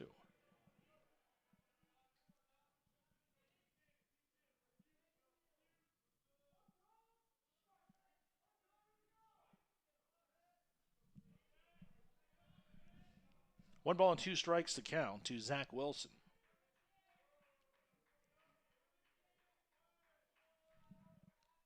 Swing and a miss. 5th strikeout for Lanham, 1 down in the 4th. With 1 out, the designated hitter, number 23, Will Samuelson.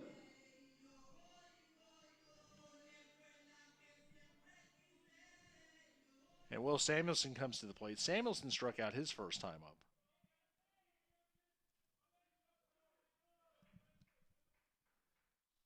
Swing and a miss on the first pitch. Carson Newman was supposed to play at Mars Hill to start a 3-game series today, but because of snow at Mars Hill, they're just going to play a doubleheader on Monday.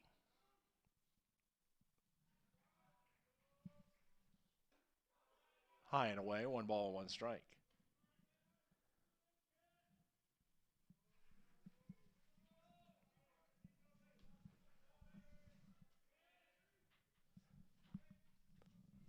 One and 1 the count to Samuelson. Lanham's pitch is low, 2 balls and a strike.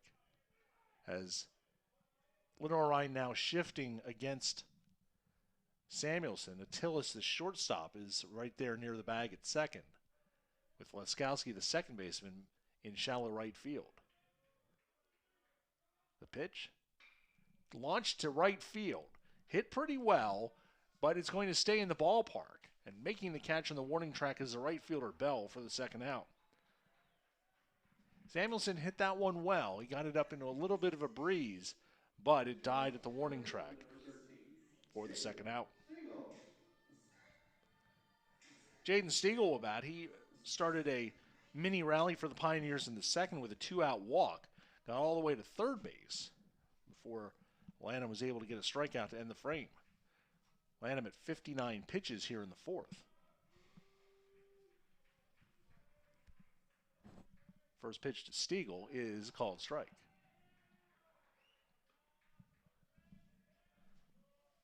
One strike to count to Jaden Stiegel.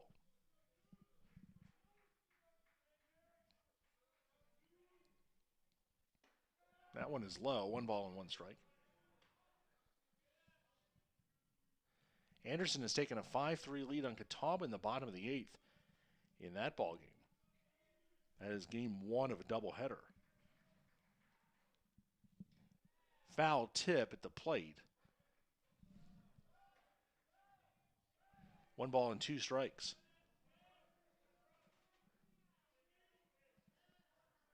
As the start of a 3-game series between Catawba and Anderson.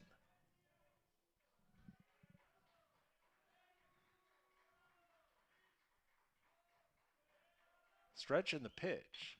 Hit in the hole to the left side, a base hit. Stiegel guides that one into left field for a base hit. Third hit of the game for the Pioneers. And Stiegel just went with the pitch and lined it in left field for a base hit. So Stiegel's reached base safely twice.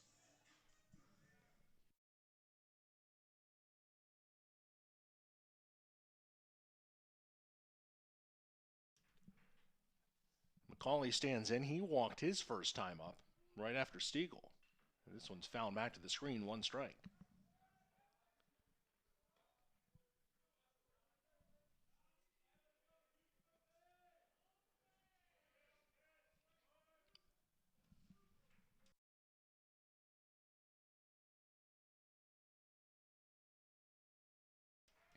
One strike the count to Blaze McCauley. The pitch is lined into left field. That one's going to drop in for a base hit. And it gets past the left fielder, call it, and goes all the way back to the fence.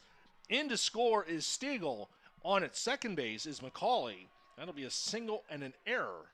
It's a run for the Pioneers, and they lead it, or trail it now by a score of 6-1 here in the 4th inning.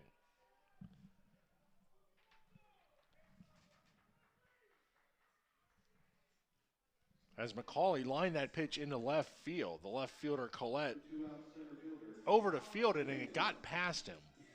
And Stiegel able to come all around, way around from first to score. No RBI. And for the moment, an unearned run, but it's 6-1. Kyle Williams at the plate. He struck out to end the 2nd inning. And he said he went, called strike.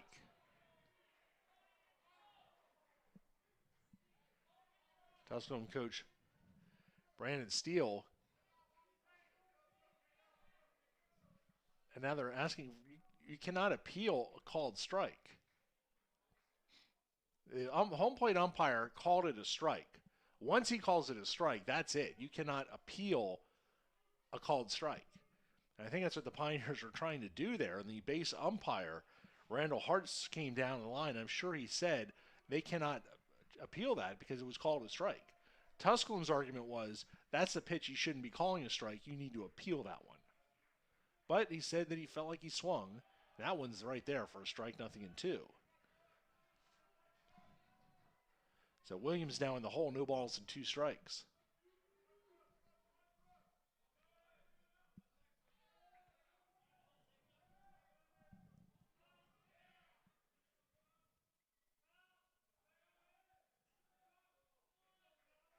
The stretch and the pitch, low and away, 1-2. Lanham approaching 70 pitches here in the 4th inning. No activity in the LR bullpen. No activity in the Tusculum bullpen for the time being.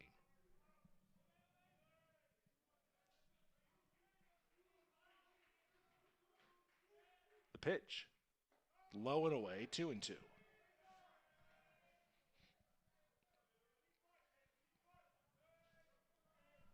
2 balls, 2 strikes to count to Blaze McCauley. Or check that, to Kyle Williams. McCauley's a runner out at second base.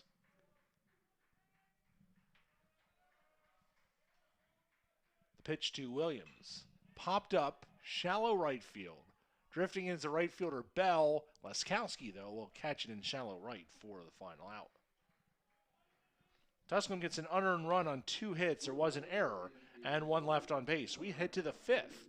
It's Lenoir-Rhyne 6, Tusculum 1 on the Pioneer Sports Network.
We go to the top of the fifth inning, and Lenoir-Rhyne has a 6-1 lead on Tusculum.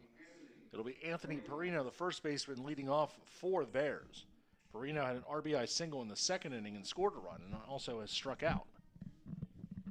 Facing the third different pitcher that he's faced in this game. He faced Jefferson in the second, Harmon in the third, and now Slowinski here in the fifth.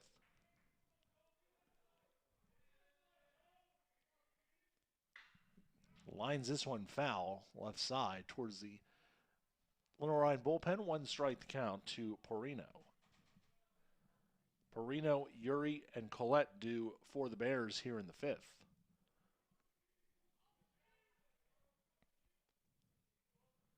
The 1-0-1 pitch is high, 1 ball and 1 strike.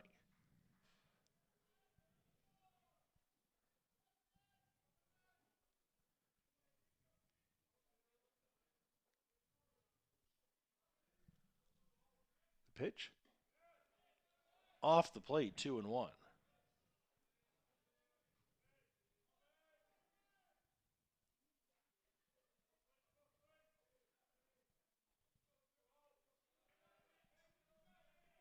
Two and one the count to Perino.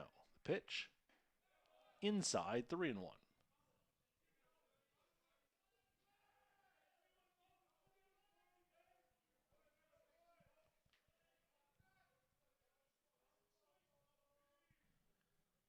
Three and one the count. The pitch popped up, foul. It'll be out of play. It lands on the netting. 3 balls, 2 strikes the count to Perino.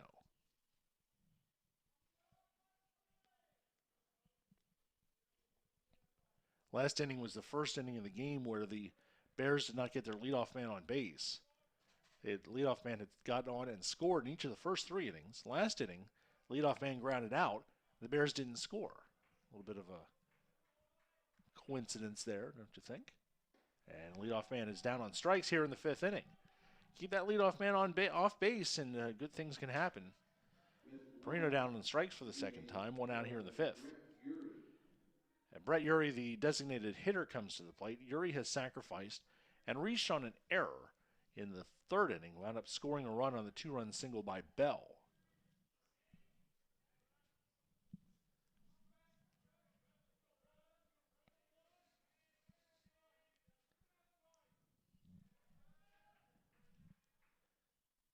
Swing and a miss, strike 1.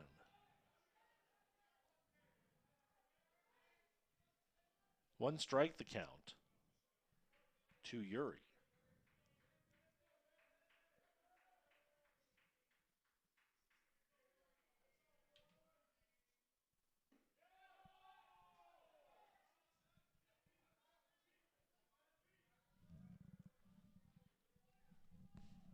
No balls and 2 strikes.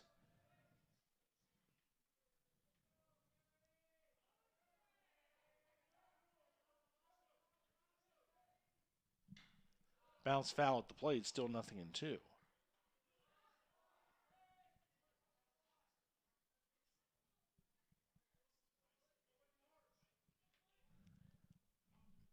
No balls and 2 strikes to count to Uri.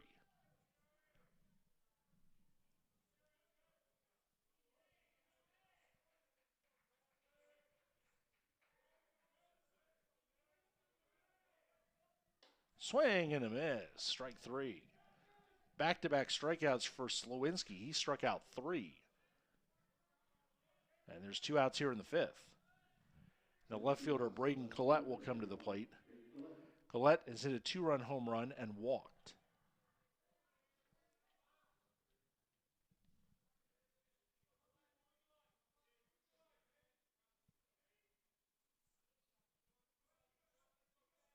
First pitch to him is skied in the air. It's playable off third base. Stiegel staggering under it, hangs with it, and he makes the catch for the out. What a play there by Jaden Stiegel as he hung with it and makes the catch. The inning is over. Great play there by Stiegel down the third baseline.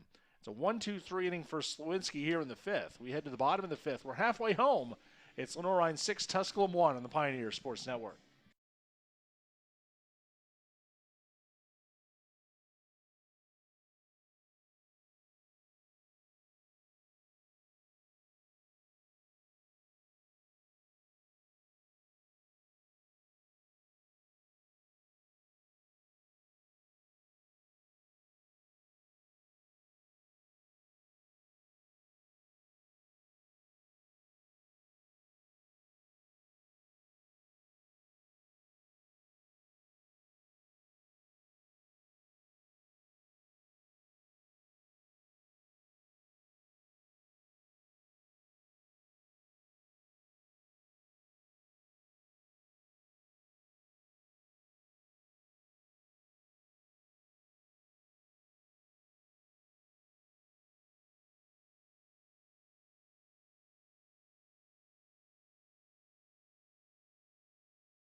We go to the bottom of the 5th inning. Tusculum trailing by a score of 6-1.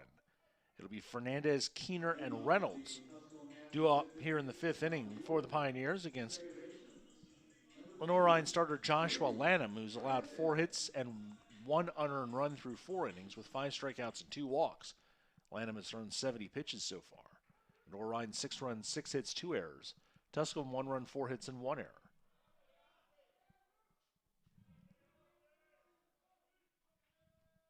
Lanham with his first pitch to Fernandez is up and away, 1 ball and no strikes. Fernandez followed by Keener and Reynolds here in the 5th. As Fernandez leads off for the 3rd time in as many at-bats. Called strike. 1 ball, 1 strike.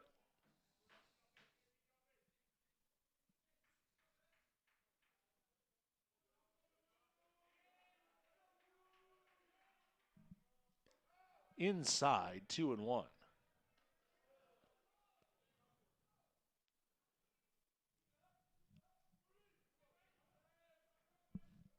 Two and 1 the count to Rudy Fernandez.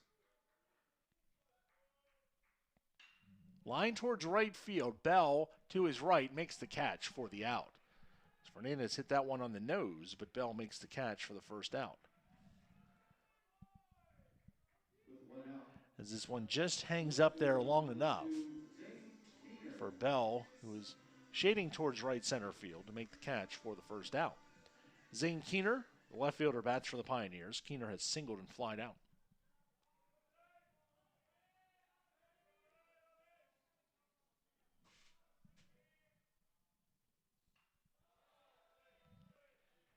Fouled back, 1 strike.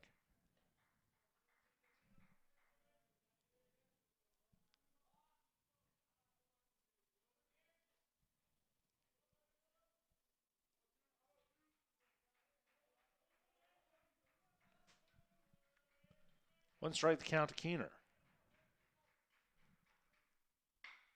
Chopped to second. Leskowski on to first for the second out. 2 up and 2 down here in the 5th. As Leskowski double pumps to wait for his first baseman Perino before making the throw on to first.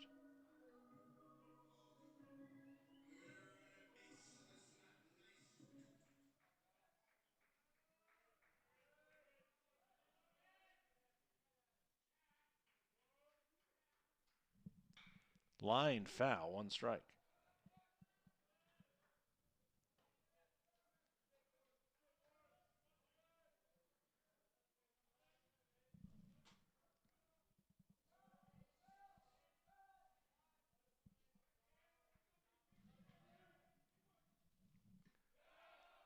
Called strike as Lanham's hat falls off.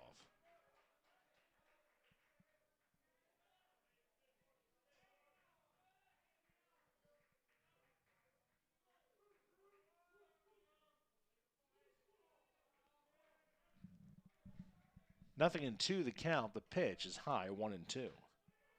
Lanham has not had a 1-2-3 inning.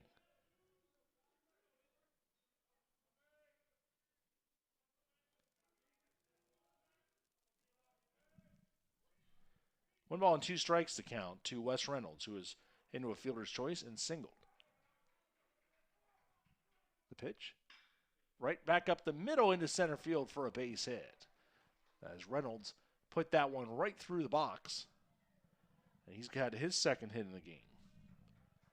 As Lanham tried to go for a kick save. And was a little bit late on the kick. As the ball goes into center field for a base hit. So Reynolds 2 for 3. And Luis Ezra bats. Ezra has struck out and grounded into a 4-6-3 double play to end the 3rd.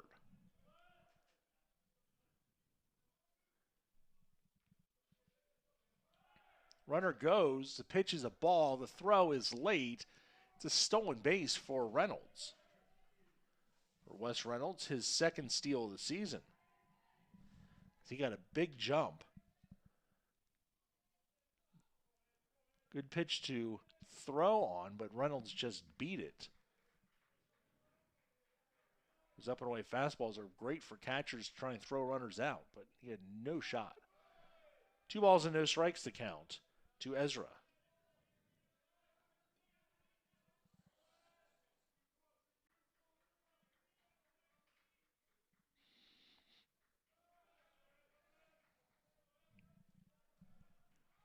Two and 0.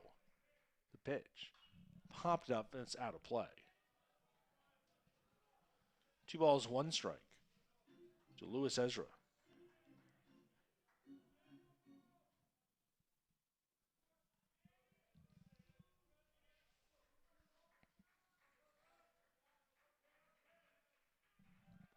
Two and 1. The pitch from Lanham is popped up.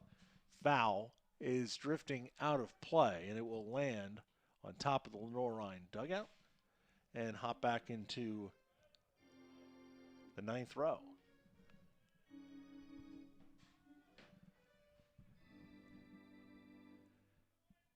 Just a smattering of fans here today, most of them seeking out sunshine to sit in. The canopy covers up most of the seating area, but the spot behind the LR dugout still in the sunshine, and that's the place to be for everybody this afternoon. Also some folks sitting down the right side where there's some sunshine. The pitch. Skied to center field. Kuda got a little bit of a late jump, but he gets there and makes the catch. And the inning is over. A 2-out single for Reynolds and nothing else for the Pioneers in the 5th. We head to the 6th. It's Lenoir-Rhyne 6, Tusculum 1 on the Pioneer Sports Network.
We head to the top of the 6th inning. Lenoir-Rhyne leading Tusculum by a score of 6-1.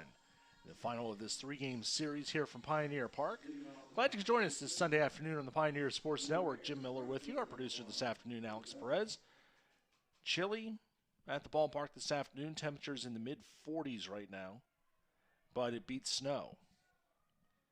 It'll be Bell, Kuda, and Liskowski due up for the Bears here in the 6th against Drew Slawinski, who has brought order to things after coming in relief, as he promptly hits the first batter, Bell, with his first pitch. Slawinski's allowed a hit and a walk in 2 1/3 innings of relief. There is activity in the Tusculum bullpen. And Wade Kuda will bat. Kuda has homered to lead off the game, walked, and struck out. Center fielder, Wade Kuda.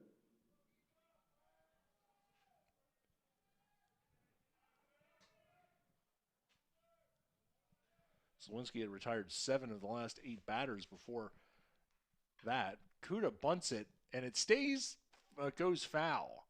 Boy, I thought Ezra would have tried to play that one. If they'll give you an out, take it. Instead, he lets it skip foul for a strike. The shadows start to pull across the infield area from the overhang canopy over the seating area here at Pioneer Park.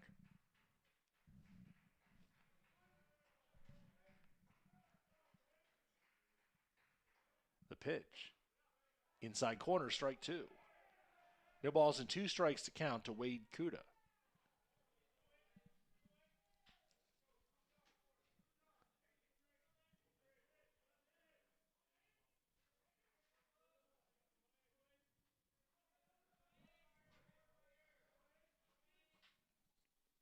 The stretch. The 0-2. Runner goes back to the box. Slawinski on to first for the out. The runner was going. Slawinski thought about going to second, but instead he gets a short out at first. As the runner goes, the comebacker. With the runner not going, that would have been an easy double play. Or at least a chance for an easy double play.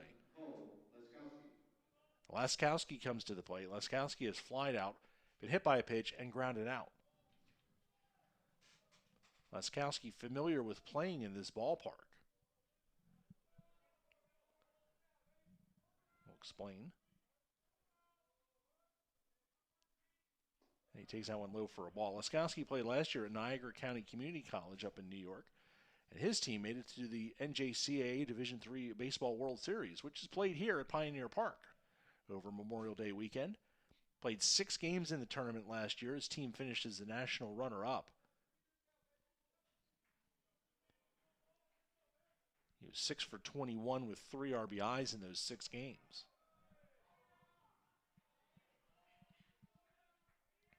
Last year hit .310 for Niagara County.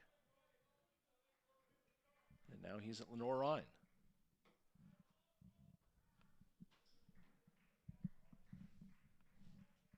One ball, one strike count. The pitch is called strike 1-2.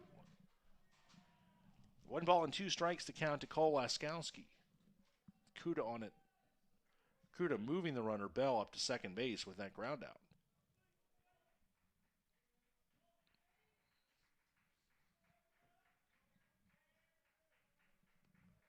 Stretch, 0-2 pitch.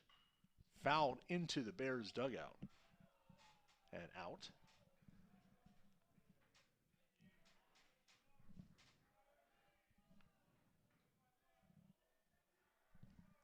Still 1-2.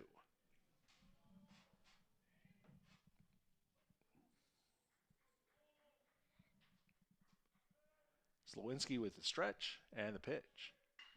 Line towards center field. Giving chase is Williams. He'll make the catch on the run for the second out. Laskowski now 0 for 3. And Bell holds on at second base with 2 outs for the shortstop, or the third baseman, Drew Yanesta.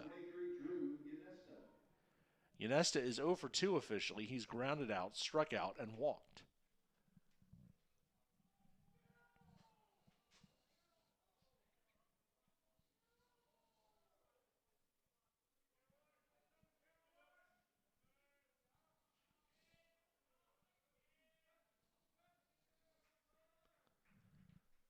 Slawinski's first pitch is high, 1 ball and no strikes.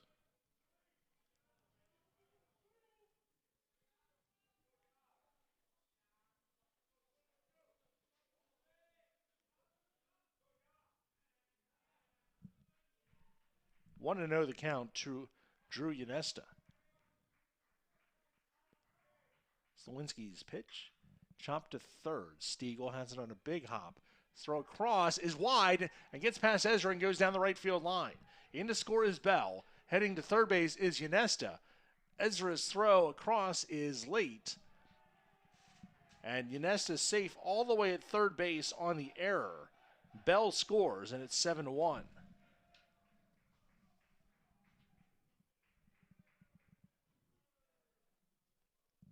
Tough break for the Pioneers as that ball was hit right to Stiegel. He had plenty of time, and his throw was wide of the bag at first, and it's 7-1.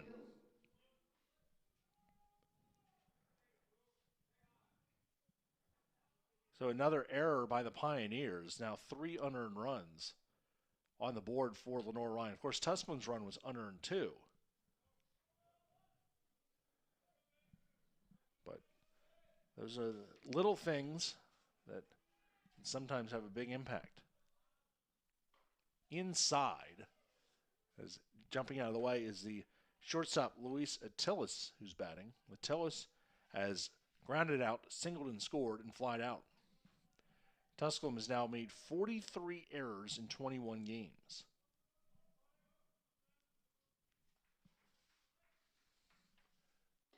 Low and away, 2 balls and no strikes.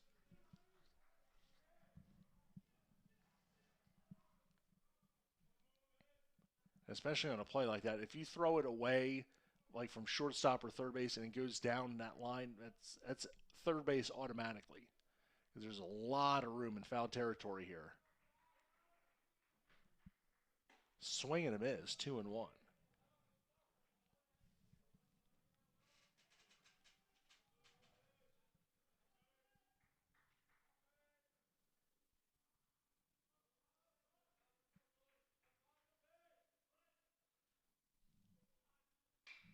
Driven to center field.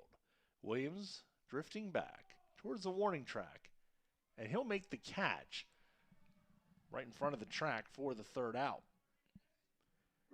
Without a hit, Lenoir-Rhyne gets a run. Lenoir-Rhyne gets a run. There was an error, and there was one left on base. Middle of the sixth.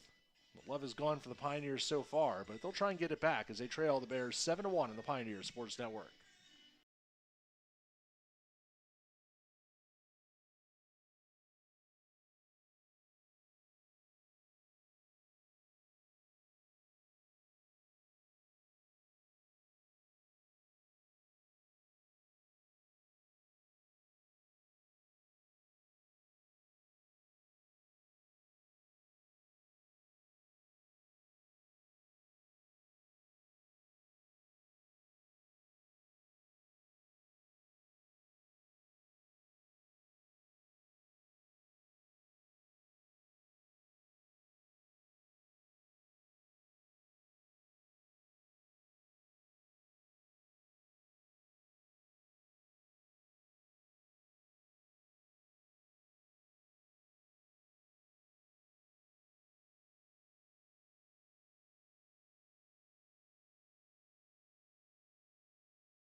Bottom of the sixth inning here at Pioneer Park. Tusculum trailing Lenoir-Rhyne by a score of 7-1.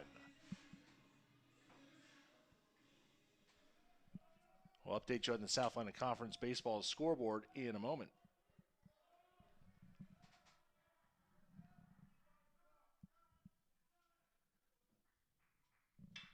First pitch to Zach Wilson is hit to Attilis at shortstop. His throw across is in time for the out. One pitch, one out here in the sixth from Joshua Lanham.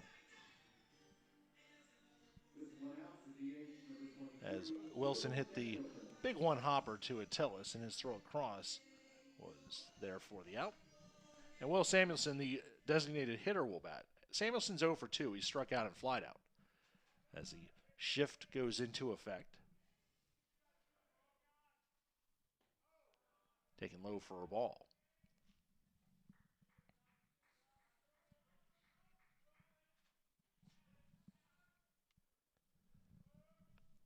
One ball and no strikes to count to Will Samuelson. Fouled at the plate, 1-1.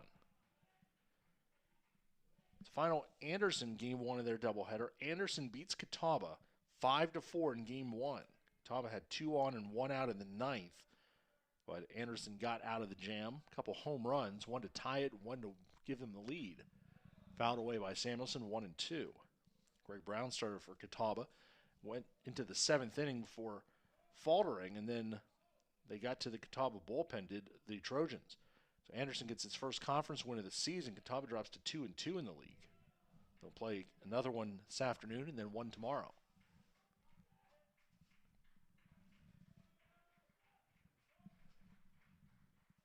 Lanham's next pitch to Samuelson is chopped foul again, still 1-2.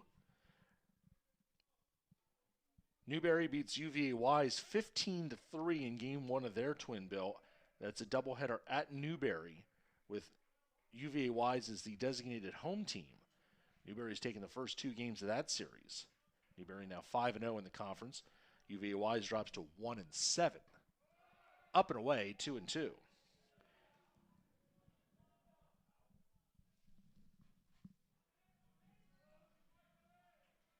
Queens has beaten Limestone 7-6. That is a single game this afternoon at Queens. Queens now 7-2 in the conference, as this one is sky to center field.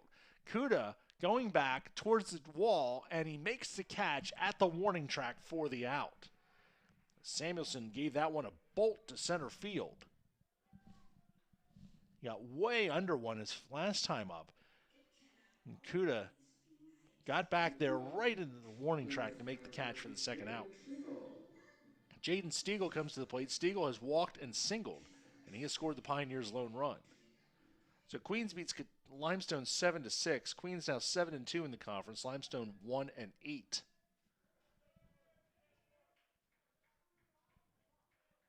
Wingate and Lincoln Memorial, they'll have first pitch coming up in a few moments from Harrogate.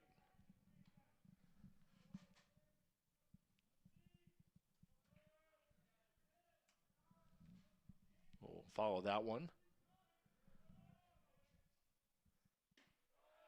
Off the plate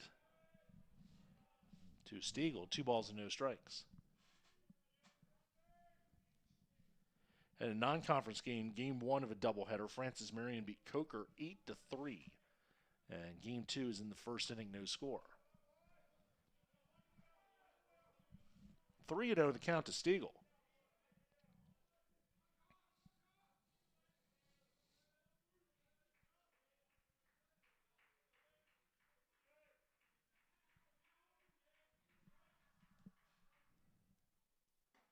The 3-0 pitch is a called strike.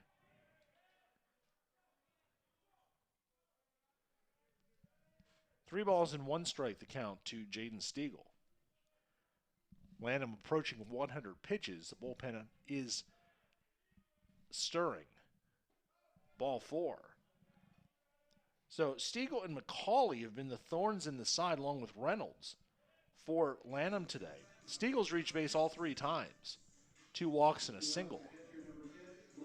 And Blaze McCauley, the catcher, bats. McCauley has also walked and singled. His single last time in the 4th led to the Pioneers' run as the left fielder Collette misplayed the ball, let it get past him, and Stiegel came all the way around from first to score. Breaking ball is a called strike to Blaze McCauley.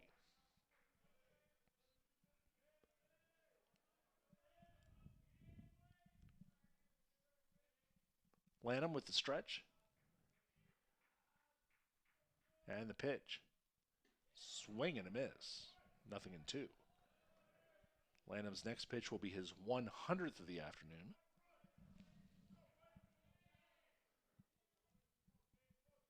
See a lefty throwing in the LR bullpen. Pitch in the dirt, blocked nicely by the catcher Clarno. 1 ball and 2 strikes.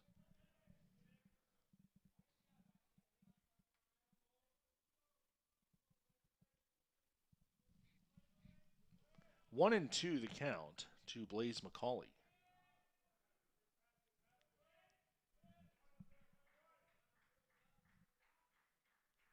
The pitch in the dirt, blocked again. 2-2.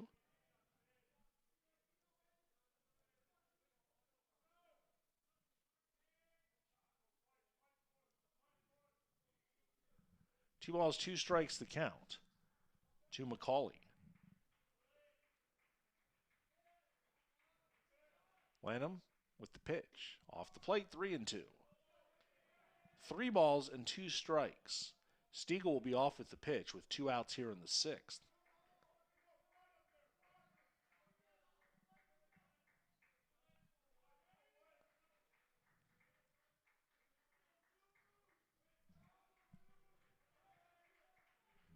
Three-two pitch, runner goes. It's bounced to second. Laskowski on to first for the out.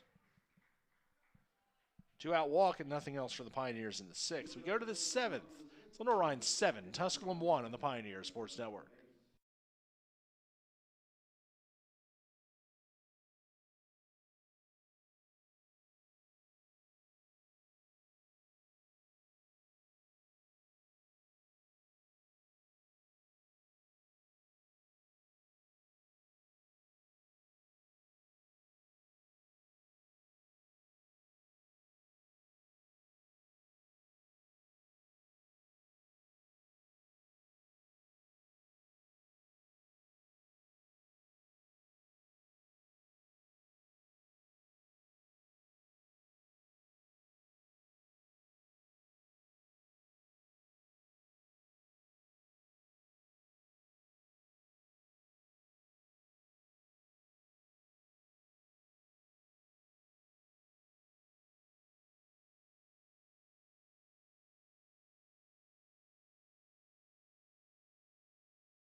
We go to the top of the 7th inning here at Pioneer Park. Lenoir-Rhyne leads at 7-1. They've out-hit Tusculum 6-5. Drew Slowinski's still out there. He's pitched 3 1/3 innings, allowed 1 hit and an unearned run, 3 strikeouts and a walk. He's thrown 45 pitches so far. He'll face Clerno, Perino, and Yuri here in the 7th. Clerno is 1 for 2 officially. He has singled and scored, sacrificed, and flied out.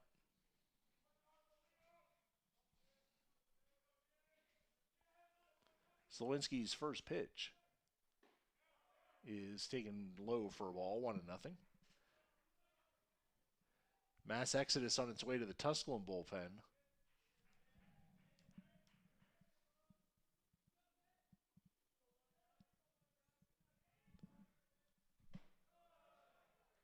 That is taken for a ball. Although those aren't pitchers that are going down there. Those are position players that may be going down to either take some swings or more likely to do some throwing and stretching. Yeah, those guys are throwing and stretching like they're going to be entering the game later on here just to fill out the last couple innings. As Tusculum trails at 7-1. 2 balls and 1 strike the count to the catcher, Nick Clerno. Slowinski's pitch is a called strike, 2-2.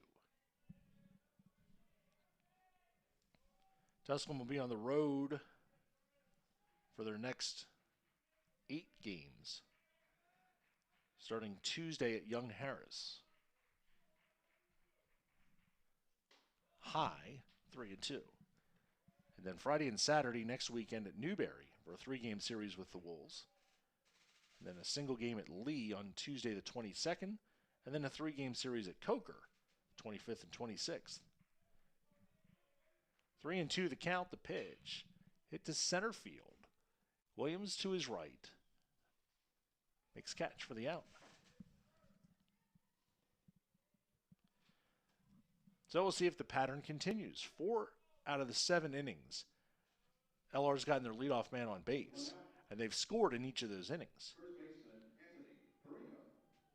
The 2 innings so far that they did not get the leadoff man on base, they didn't score.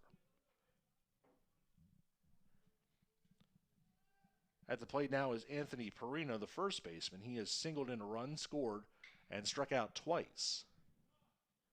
Fouls that one down the third base side, 1 strike.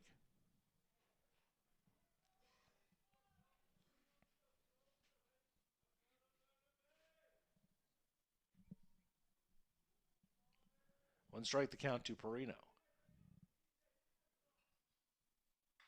Fouled away. 0-2. Another solid outing this afternoon from Slowinski.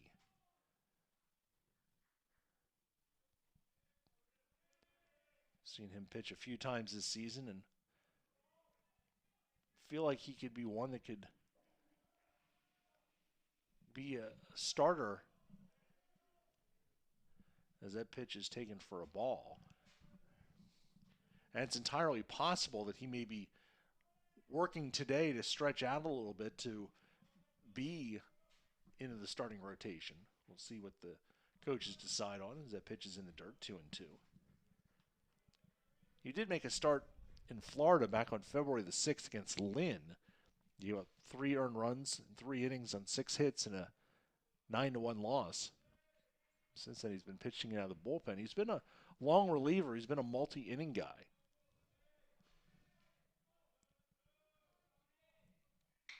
This one's hit to the short. Wilson, long throw in time for the out. Nice play by Zach Wilson, the Pioneer shortstop, as he went to a knee on the backhand and made a good throw to first. Quick gather and a throw. And Perino's out by a half step. He's now 1 for 4. 2 up and 2 down in the 7th. And Brett Yuri, the designated hitter, bats. Yuri has sacrificed, reached on an error, and scored, and also struck out.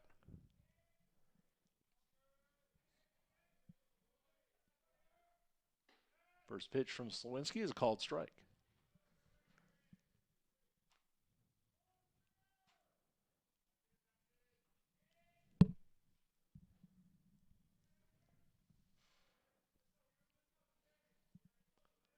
Next pitch from Slawinski is hit in the hole past the dives of Stiegel and Wilson.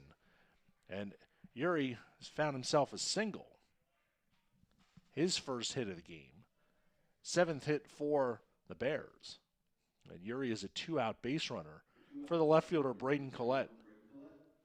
Collette has homered, walked, and fouled out to third on a nice catch by Jaden Stiegel.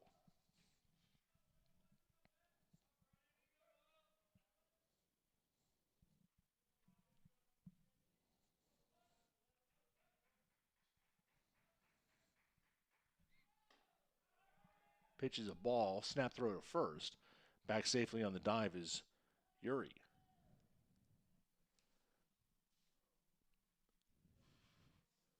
Uri has 3 stolen bases this season. Unlikely that he'd be running with a 6-run lead, but you never know. Called strike, 1-1.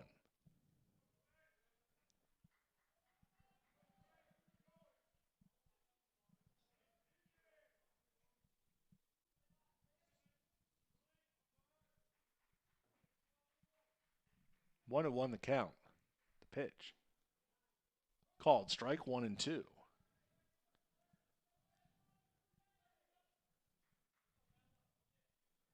One ball and 2 strikes.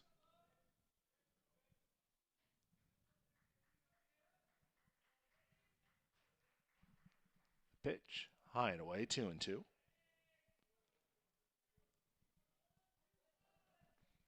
2 balls and 2 strikes the count to Collette.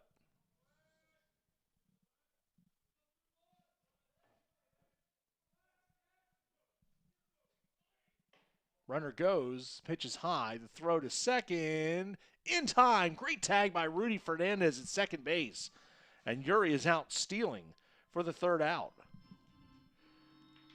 The pitch was high, and McCauley made a great throw. Fernandez went up and made the tag as the runner, Uri, tried to go to the far side of the bag. And that'll do it for the Bears here in the 7th. No runs a hit and nobody left on base. Stretch time is Lenoir-Rhyne 7, Tusculum 1 on the Pioneer Sports Network.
We're in the bottom of the 7th inning here at Pioneer Park. It'll be a new pitcher for Lenoir-Rhyne, and it will be the lefty.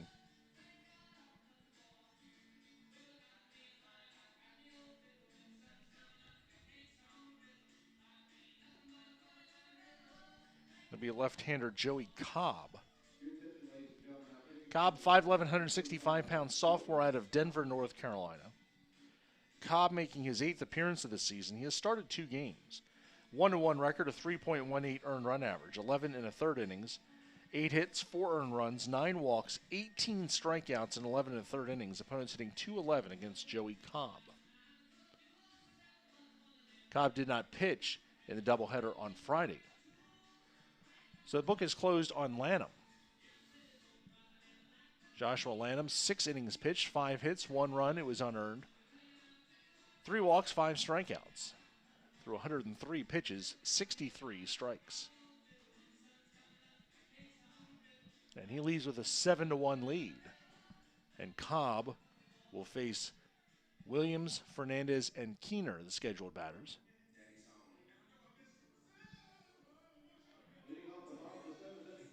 So here comes Kyle Williams to the plate. Williams is 0 for 2. He has struck out and popped up.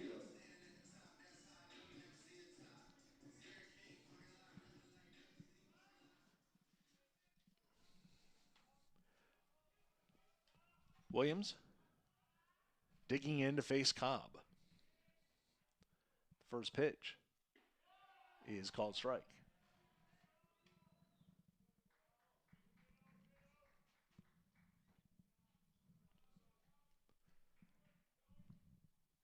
Next pitch is fouled away, 0-2.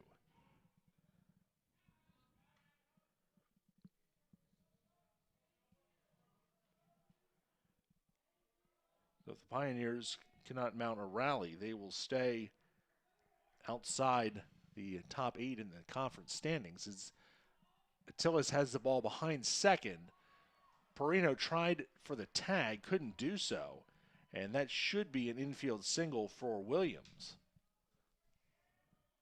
As it was hit up the middle, Attilas had to hurry, and his throw was high. Second baseman, number 2, Rudy Fernandez.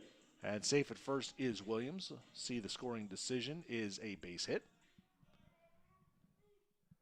6th hit of the game for the Pioneers, and Williams is a leadoff base runner here in inning number 7. Fouled away by Fernandez, who has struck out, reached on an error, and lined out. 0 for 3. Just the second time today that Tusculum has gotten its leadoff man on base. The other time was in that 3rd inning when Fernandez reached on the error by Attilas, but a double play grounder erased that threat. 1 ball and 1 strike, the count to Fernandez.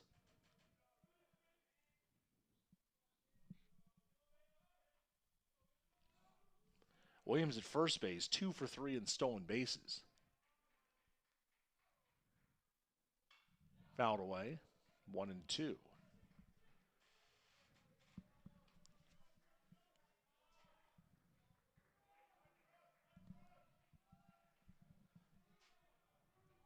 One ball and 2 strikes, the count to Rudy Fernandez.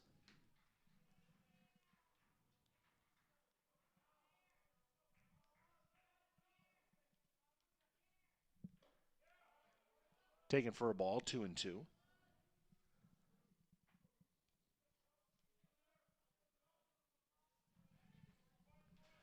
Two balls and 2 strikes to count to Rudy Fernandez, with Williams the runner at first base. Throw over to first. Back safely is Williams.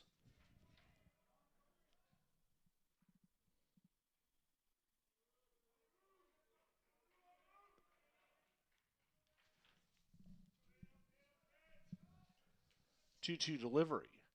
High, 3-2. There's more activity in the bullpen for Lenoir-Rhyne.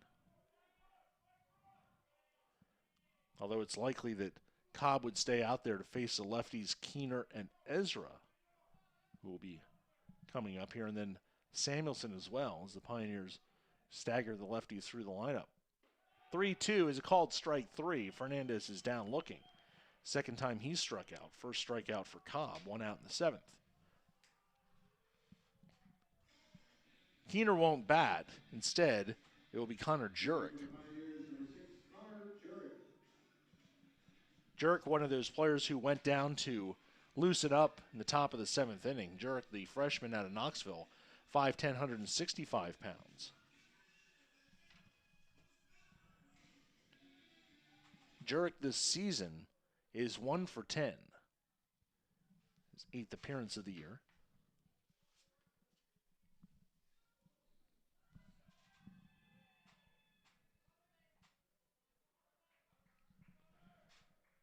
So Jurek will stand in to face Joey Cobb. Jurek got his hit against Illinois Springfield on February the 11th. He takes a called strike. Since then, he is 0 for 7.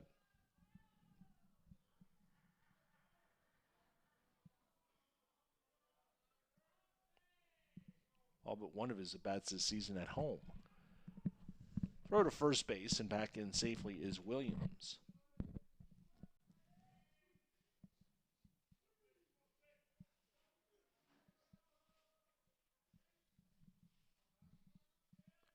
Cobb with the stretch. The 0-1 pitch. High, 1 ball and 1 strike.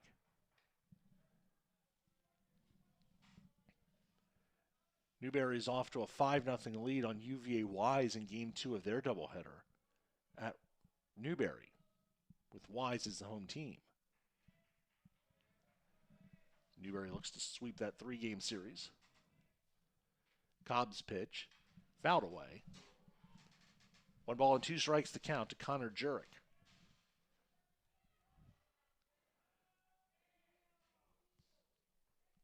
Wes Reynolds in the on-deck circle. Reynolds is 2 for 3.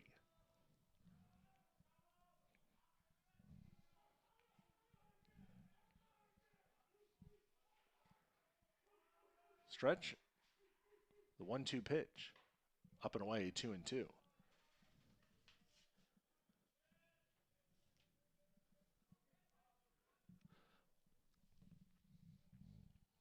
Two balls and 2 strikes the count to Connor Jurek.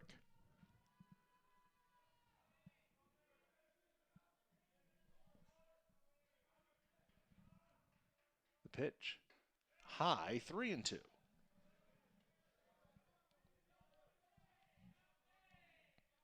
3 balls and 2 strikes the count to Connor Jurek. Batting for Zane Keener, the left fielder.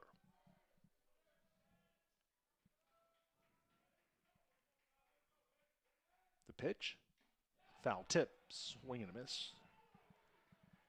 Back-to-back strikeouts for Cobb.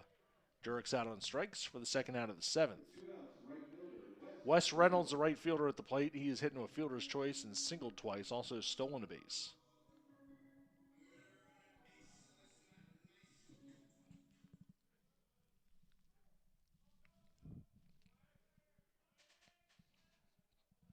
So Cobb with back-to-back strikeouts. Step-off throw to first. And Perino saved him an error. That throw was in the dirt.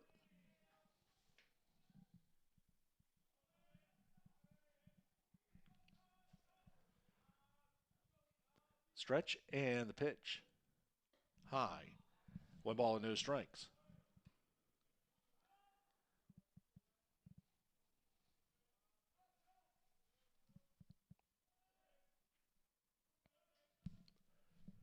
Want to know the count to Reynolds.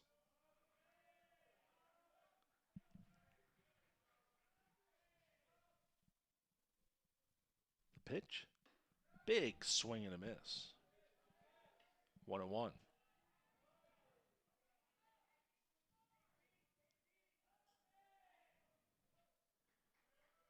One ball and 1 strike the count.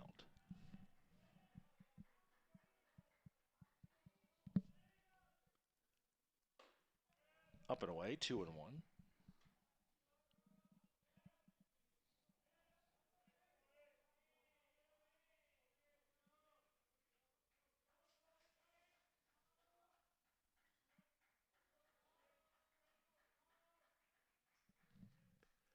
Two-one pitch. High, 3-1.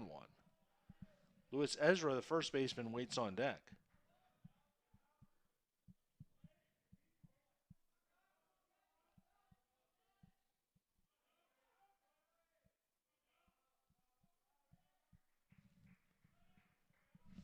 Three and 1 the count to Wes Reynolds. Cobb's pitch. Checked his swing, and they say he went. It's 3-2. Don't think he meant to, but it's a full count.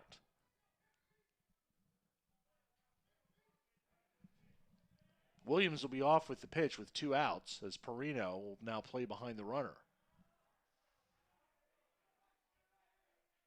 3-2 pitch. Swing and a miss, strike 3. So Cobb strikes out the side after a leadoff single. That'll do it for the Pioneers in the 7th. We go to the 8th. It's Lenoir-Rhyne 7, Tusculum 1 on the Pioneer Sports Network.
We head to the top of the 8th inning.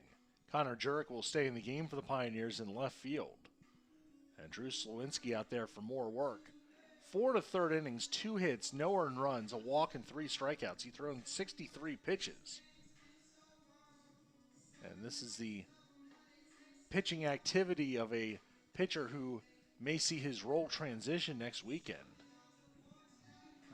Again, I think that with no knowledge whatsoever, it feels like they're treating Slowinski like they want to stretch him out a little bit, so he may be available to start next weekend. We'll see how they decide to play it moving forward. In any case, Slowinski will start the 8th inning. He'll face Collette, Bell, and Kuda in this 7-1 ball game. The first pitch is swung on and belted to center field. Williams back in front of the track, and he'll make the catch for the out. 1 pitch, 1 out. Thank you very much. And that'll bring up David Bell. With 1 out, right fielder David Bell. Bell has struck out. He hit a 2-run single and been hit by a pitch. He's also scored a run. Lenoir-Rhyne's out hit Tusculum 7-6.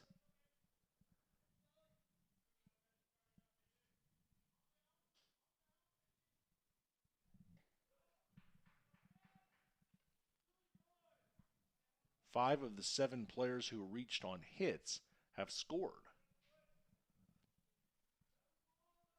Usually you say it's the walks that kill, but today it's been the hits. Called strike.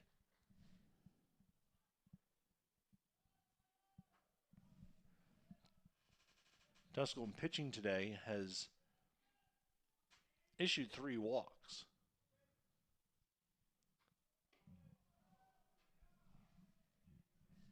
High for a ball.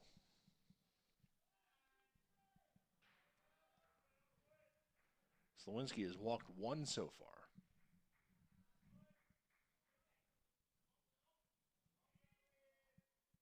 Next pitch.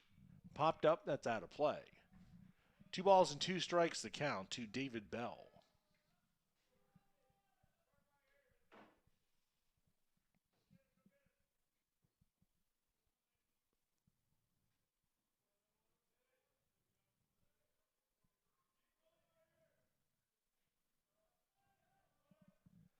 Stretch by Slowinski. And the 2-2 pitch. Swing and a miss, strike 3. 4th strikeout for Slowinski. 2 outs here in the 8th. With 2 outs, the center fielder number 8, Wade Kuda. And Wade Kuda will come to the plate. Kuda has homered, walked, struck out, and grounded out.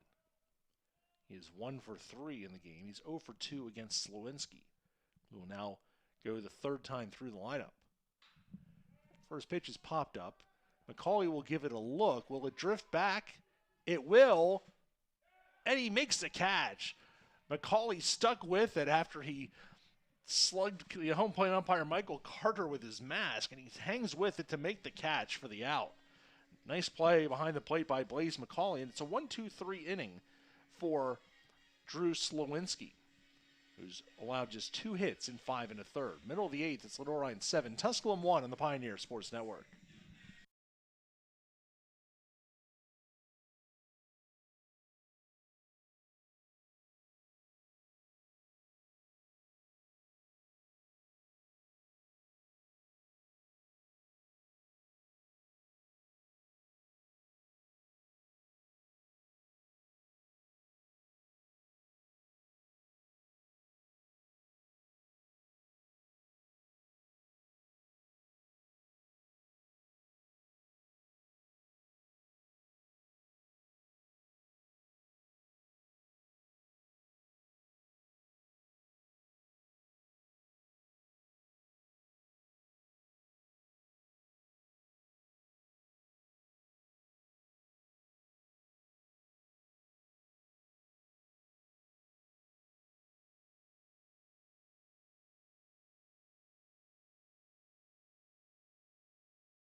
Bottom of the 8th inning here at Pioneer Park. Tusculum trailing Lenoir-Rhyne by a score of 7-1.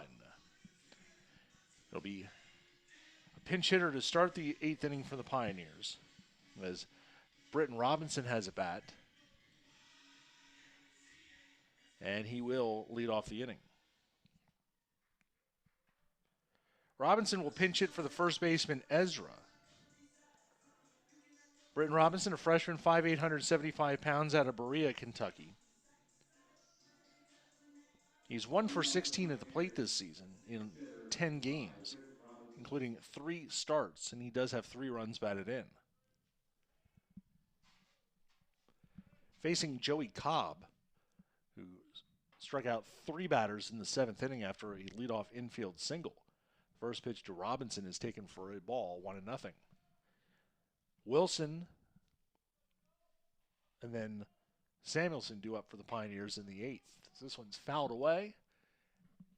Giving a look are the Bears, and it's off the top of the Tusculum dugout. And back about 9 rows.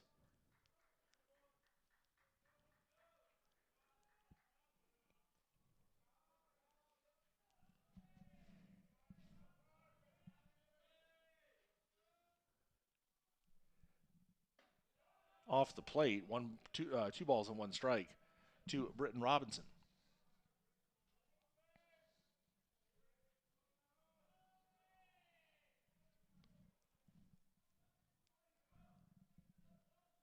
Pitch, high, 2-2.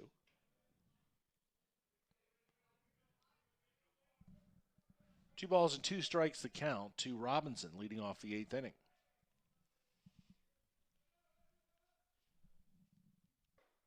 Up and in, 3-2. So Robinson's fought his way back to a full count.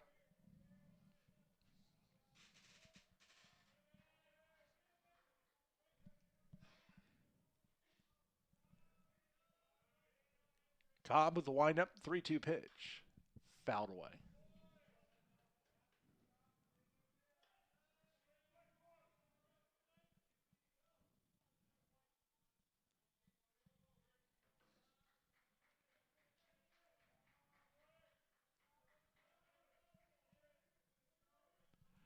Three-two pitch. Half swing. Did he go? He did. Didn't want to, didn't mean to, but he did. Robinson's out on strikes for the first out of the 8th inning, and Cobb has struck out 4 straight. Zach Wilson, the shortstop, comes to the plate. Wilson is 0 for 3, 2 groundouts and a strikeout.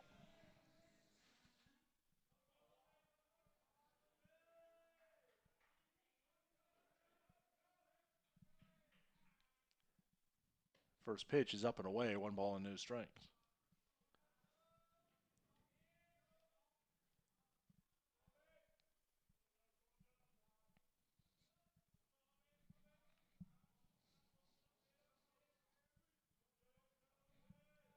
The windup and the 1-0 pitch. High, 2 balls and no strikes.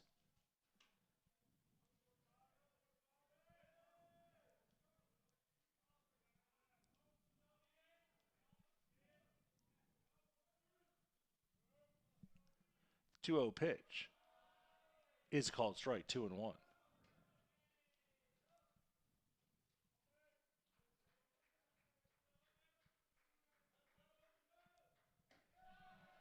Big swing and a miss, 2-2.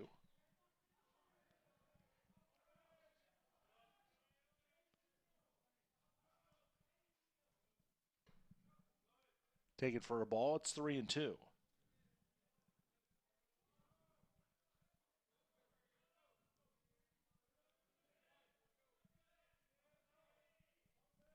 Wind up by Cobb, the 3-2 pitch is high for ball 4. Wilson is a 1-out base runner here in the 8th. And Will Samuelson, the designated hitter, comes to the plate. Samuelson is 0 for 3. He has struck out, flied out, and flied out. The last 2 flyouts were deep, 1 to right and 1 to center.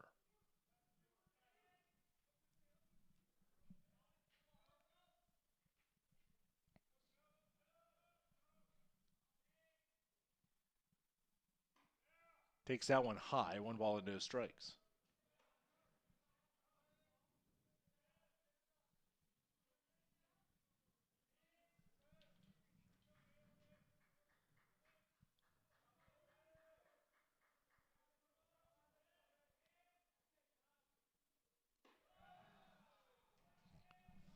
One and one the count.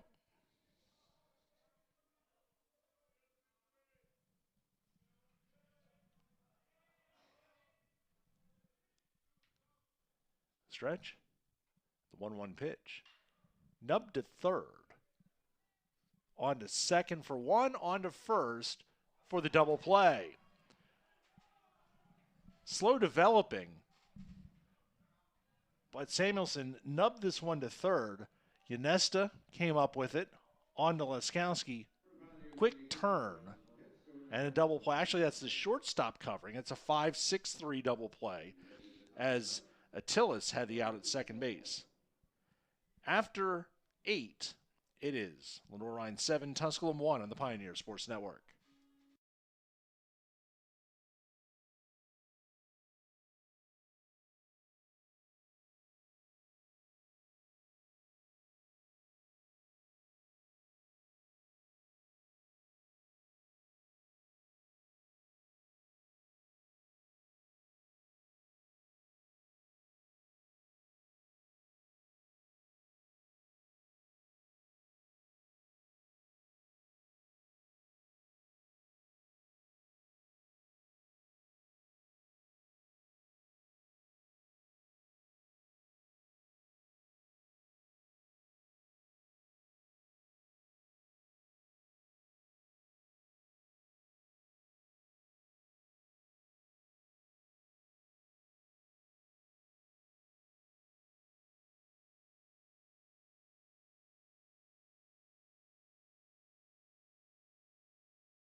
We head to the top of the 9th inning. Tusculum trailing by a score of 7-1.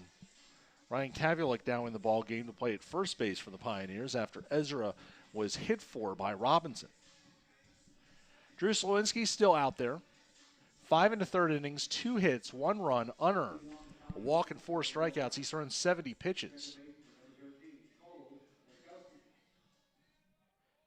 And Cole Leskowski will bat for the Bears here in the 9th. He is 0 for 3 officially. He's flied out, been hit by a pitch, grounded out, and lined out. Takes that one away for a ball, 1-0.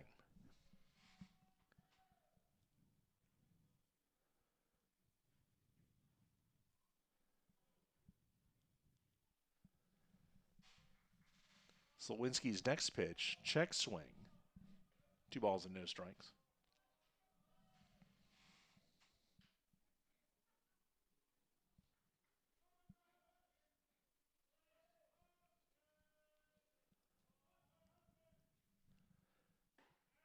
That 2-0 pitch is taken for a strike, 2-1. Newberry leads UVA Wise 5-0 in the 4th in the 3rd game of that series. Newberry trying to finish off the sweep. Slowinski's next pitch is high, 3-1. Still activity in the Tusculum bullpen. There's activity now in the Lenoir-Rhyne bullpen as well. 3 balls and 1 strike to count to Leskowski. Slowinski's pitch. Inside corner, strike 2.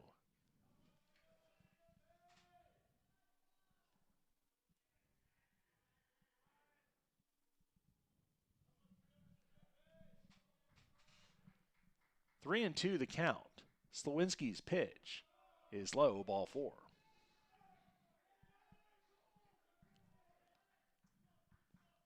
Second walk issued by Slowinski, and Leskowski a leadoff base runner here in the 9th.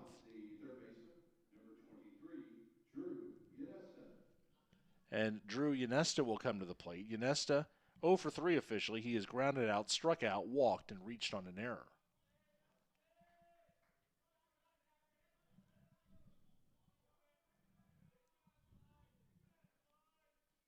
First pitch to him is popped up. Cavulik giving a look, but it will land in the third row.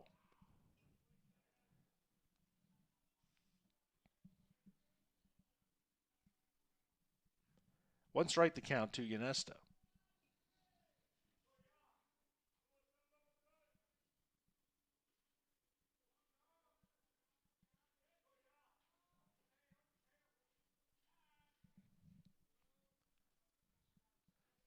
Slowinski's pitch, up and in. 1 ball, 1 strike.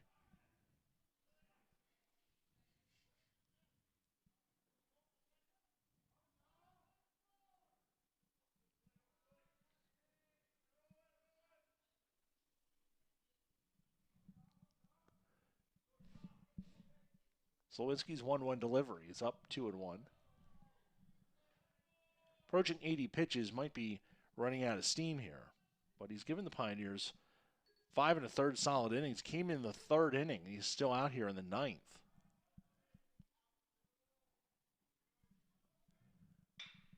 Hitting the hole past Wilson into left field, a base hit. First and second, nobody out. Ionesta's first hit of the game. As he yanks this one past the diving Wilson in the left field. With no outs, the shortstop, number 5, Louis Attilas. And Louis Attilas, the shortstop, will come to the plate. And here comes Coach Brandon Steele. This may be it for Slowinski, who did a really credible job, helped keep the game manageable. At the end of the day, the Pioneers just haven't swung the bats. But after Slowinski came in, he did give up a 2-run single to the first batter he faced, but since then, not much. And he will depart here in the ninth inning. Pitching change, Tusculum trailing 7-1 in the ninth on the Pioneer Sports Network.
Pitching change here at Pioneer Park, coming in from the dark side of the bullpen, is Jonathan Nelson, the 6-foot, 175-pound right-hander out of Knoxville.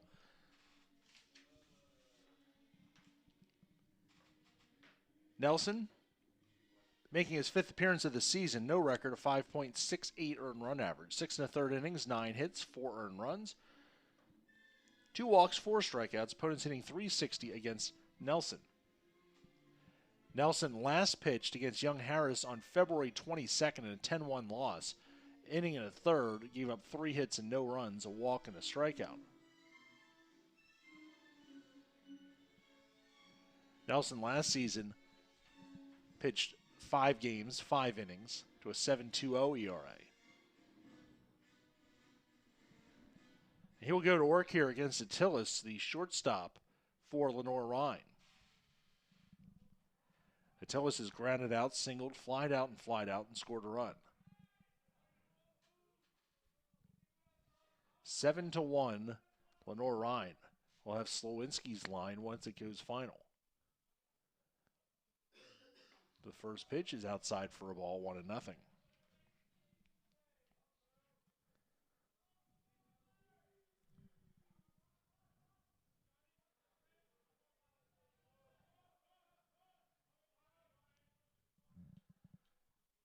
Pitch, bunt, Down the third baseline, Stiegel charges, throws on the run, gets the out. Nicely done by Stiegel. And I assume that'll be a sacrifice. 5-3. As Attilas lays the bunt down, Stiegel charges, and on the run throws across by a half step.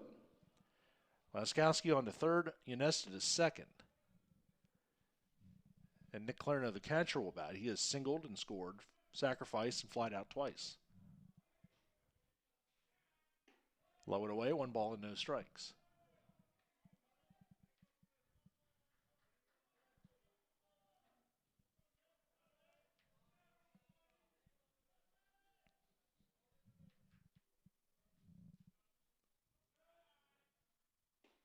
That pitch is low, 2 balls and no strikes.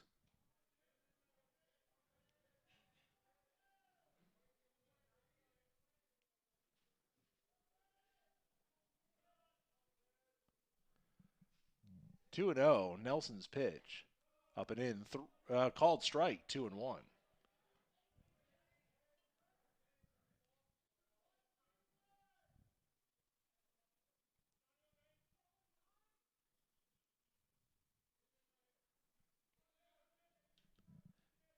Two-one pitch, inside corner, strike 2.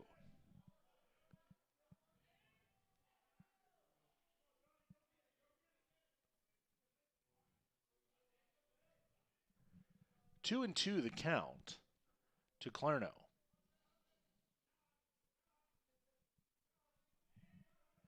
Pitch. Line to right field. Reynolds on the run makes the catch. Tagging at third is the runner Laskowski. The throw to the plate is way offline.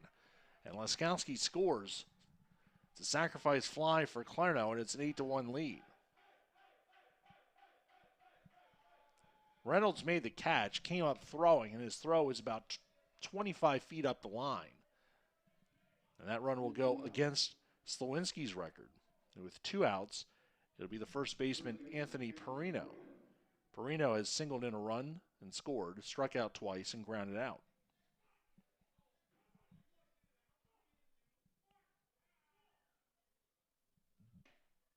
Half swing, and he went around, 1 strike.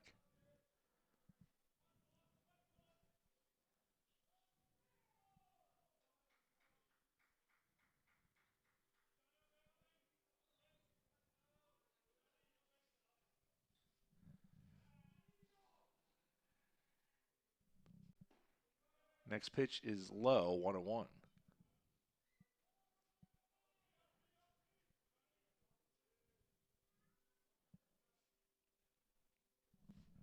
One ball, 1 strike the count to Perino. Low and in, 2-1.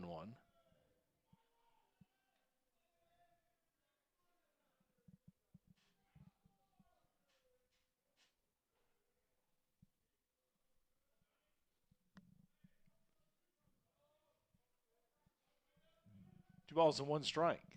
Nelson's pitch. Line to left field. Jurek battles the sun and makes the catch to end the inning. So Nelson comes in, retires all 3 batters he faces. Lenoir-Rhyne does get a run on a hit, and they leave 1. We go to the bottom of the 9th. It's Lenoir-Rhyne 8, Tusculum 1 on the Pioneer Sports Network.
We head to the bottom of the ninth inning.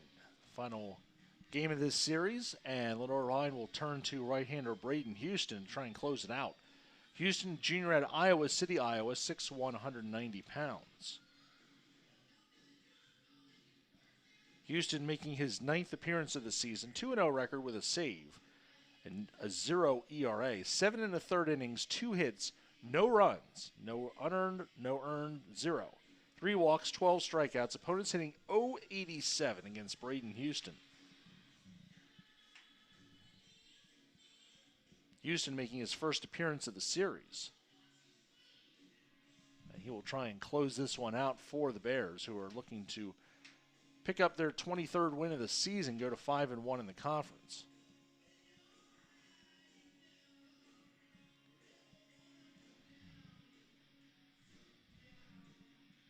See who the Pioneers send up to bat in the ninth. Zach Burnett has a bat.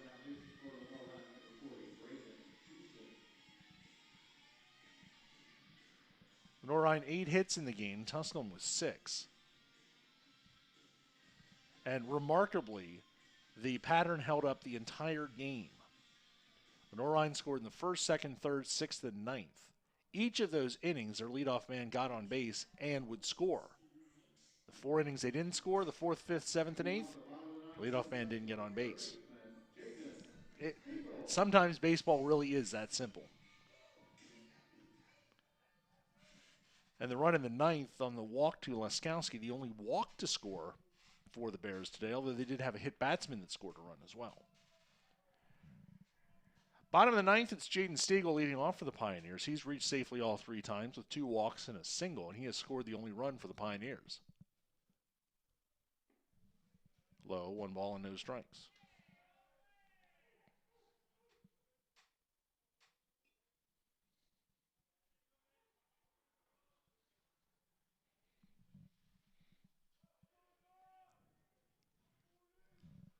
The stretch by Houston in the pitch. Low. 2 balls and no strikes. This game reached the 1 hour mark, and we were still in the top of the 3rd inning. And unless Tusculum gets crazy here in the ninth, we're going to finish in under 3 hours. And I'll go ahead and say it because I don't care if Tusculum scores 7 runs to tie it or has a crazy rally. 3 balls and no strikes.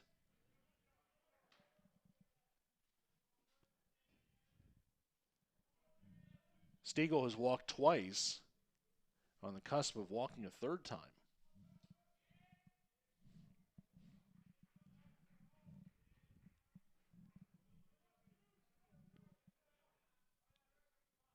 Houston's 3-0 pitch. And it's ball 4. 4-pitch walk to Stiegel leading off the 9th inning. The final line for Slawinski. 5 1/3 innings, 3 hits, 2 runs, 1 earned, 2 walks, 4 strikeouts, 80 pitches, 45 strikes, and 35 balls. Job well done today by Drew Slawinski. Pinch hitter for the Pioneers will be Zach Burnett. Burnett, junior, 6'2", 295 pounds, out of Commerce Township, Michigan. Out of Kellogg Community College. Burnett is 1 for 3 this season in 3 games.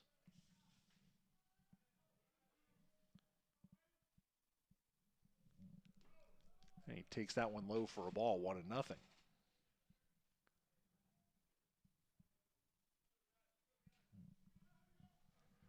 Houston has yet to throw a strike.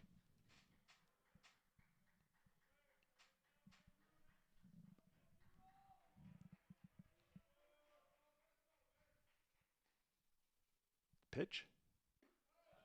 There's a called strike. Burnett's 3 at-bats this season at Lynn on February the 6th. And then against Malloy on February 19th, he had a single and an RBI and scored a run. And then against Lincoln Memorial on March the 4th, he struck out.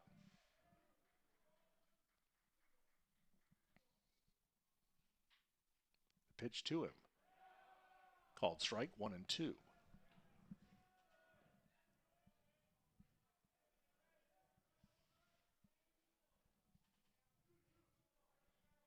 1-2 the count to Zach Burnett.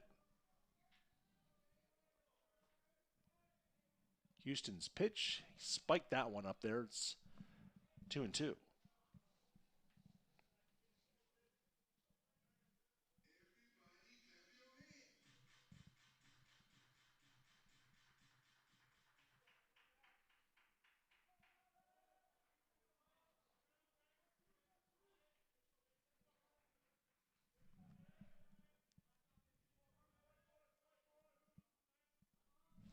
Two and two the count to Zach Burnett. Houston's pitch. Called strike 3.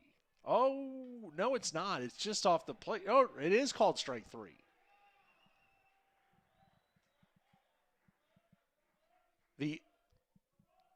I'll say the inconsistency has been the only consistency we've seen today. And Burnett's out for the first out of the 9th. Kyle Williams will be hit for by Christian Ortega. Ortega, who's been a regular in the Pioneer lineup this season, hitting .254, 3 home runs, 9 runs batted in. He has started 17 of the first 20 games. But he'll come off the bench here to bat for Kyle Williams.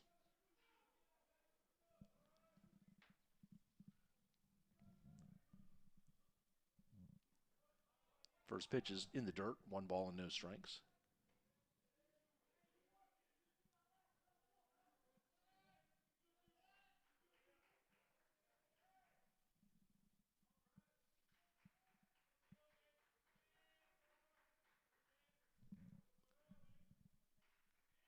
Houston with the stretch. And the pitch. Fouled away. 1-1.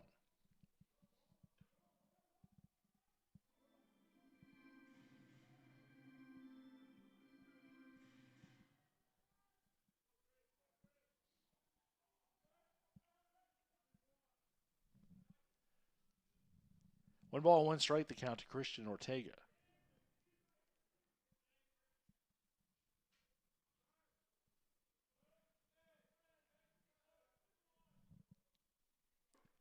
Breaking ball called strike 2.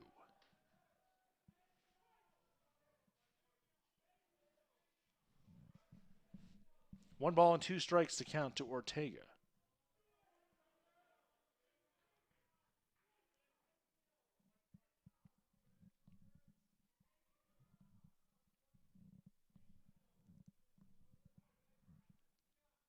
And Ortega steps out and is granted time before the pitch is delivered.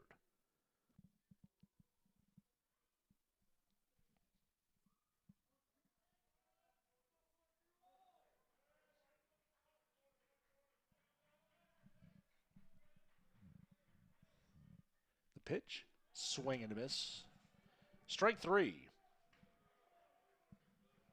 Ortega is down on strikes. Back-to-back strikeouts for Houston. 2 outs in the 9th.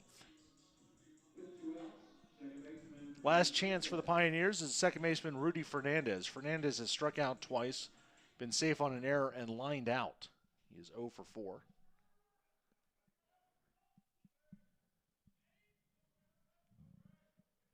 As Braden Houston tries to nail this one down for the Bears.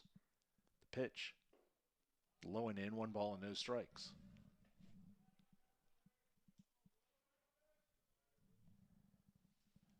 Jurek on deck if the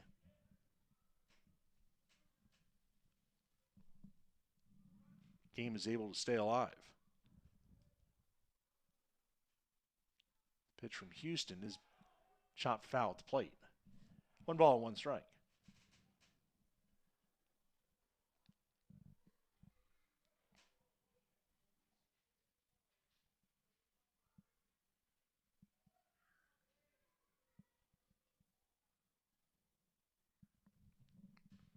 One and 1 the count to Fernandez.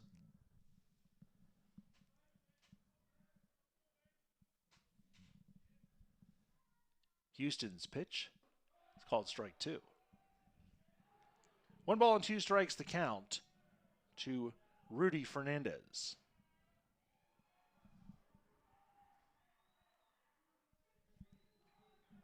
Bears look to get back in the win column here and take 2 out of 3 from the Pioneers. The pitch to the backstop. And moving to second base will be Stiegel.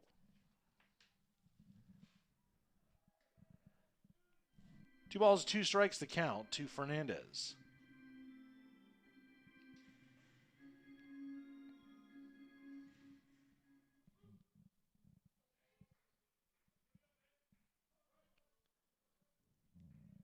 Houston. The stretch. 2-2 pitch. Off the plate, 3-2.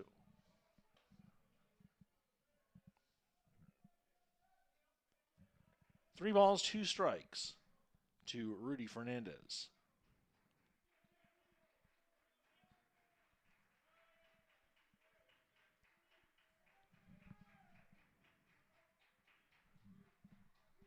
The stretch. And the 3-2. Chopper to first. Perino flips to Houston. And the ball game is over. Slow chopper to first base off the bat of Fernandez. And Perino with the flip. Houston covers, and that'll do it. Tusculum in the ninth, no runs, no hits, and 1 left. Lenoir-Rhyne wins it by a score of 8-1. Final game totals. For Lenoir-Rhyne, 8 runs, 8 hits, 2 errors. They left 7. For Tusculum, 1 run, 6 hits, 2 errors. They left 9. The winning pitcher, Joshua Lanham, now 5-0. Harbor Jefferson takes a loss. He drops to 3-3. Top hitters in the game for Lenoir-Rhyne, they had 8 hits from 8 different players. They had 8 runs from 8 different players. But call out to Wade Kuda for a leadoff home run in the first. So that'll do it from here at Pioneer Park this afternoon. Got this one done in 3 hours and 1 minute.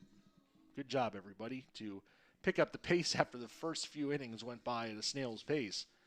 But Lenoir-Rhyne comes away with the victory by a score of 8-1.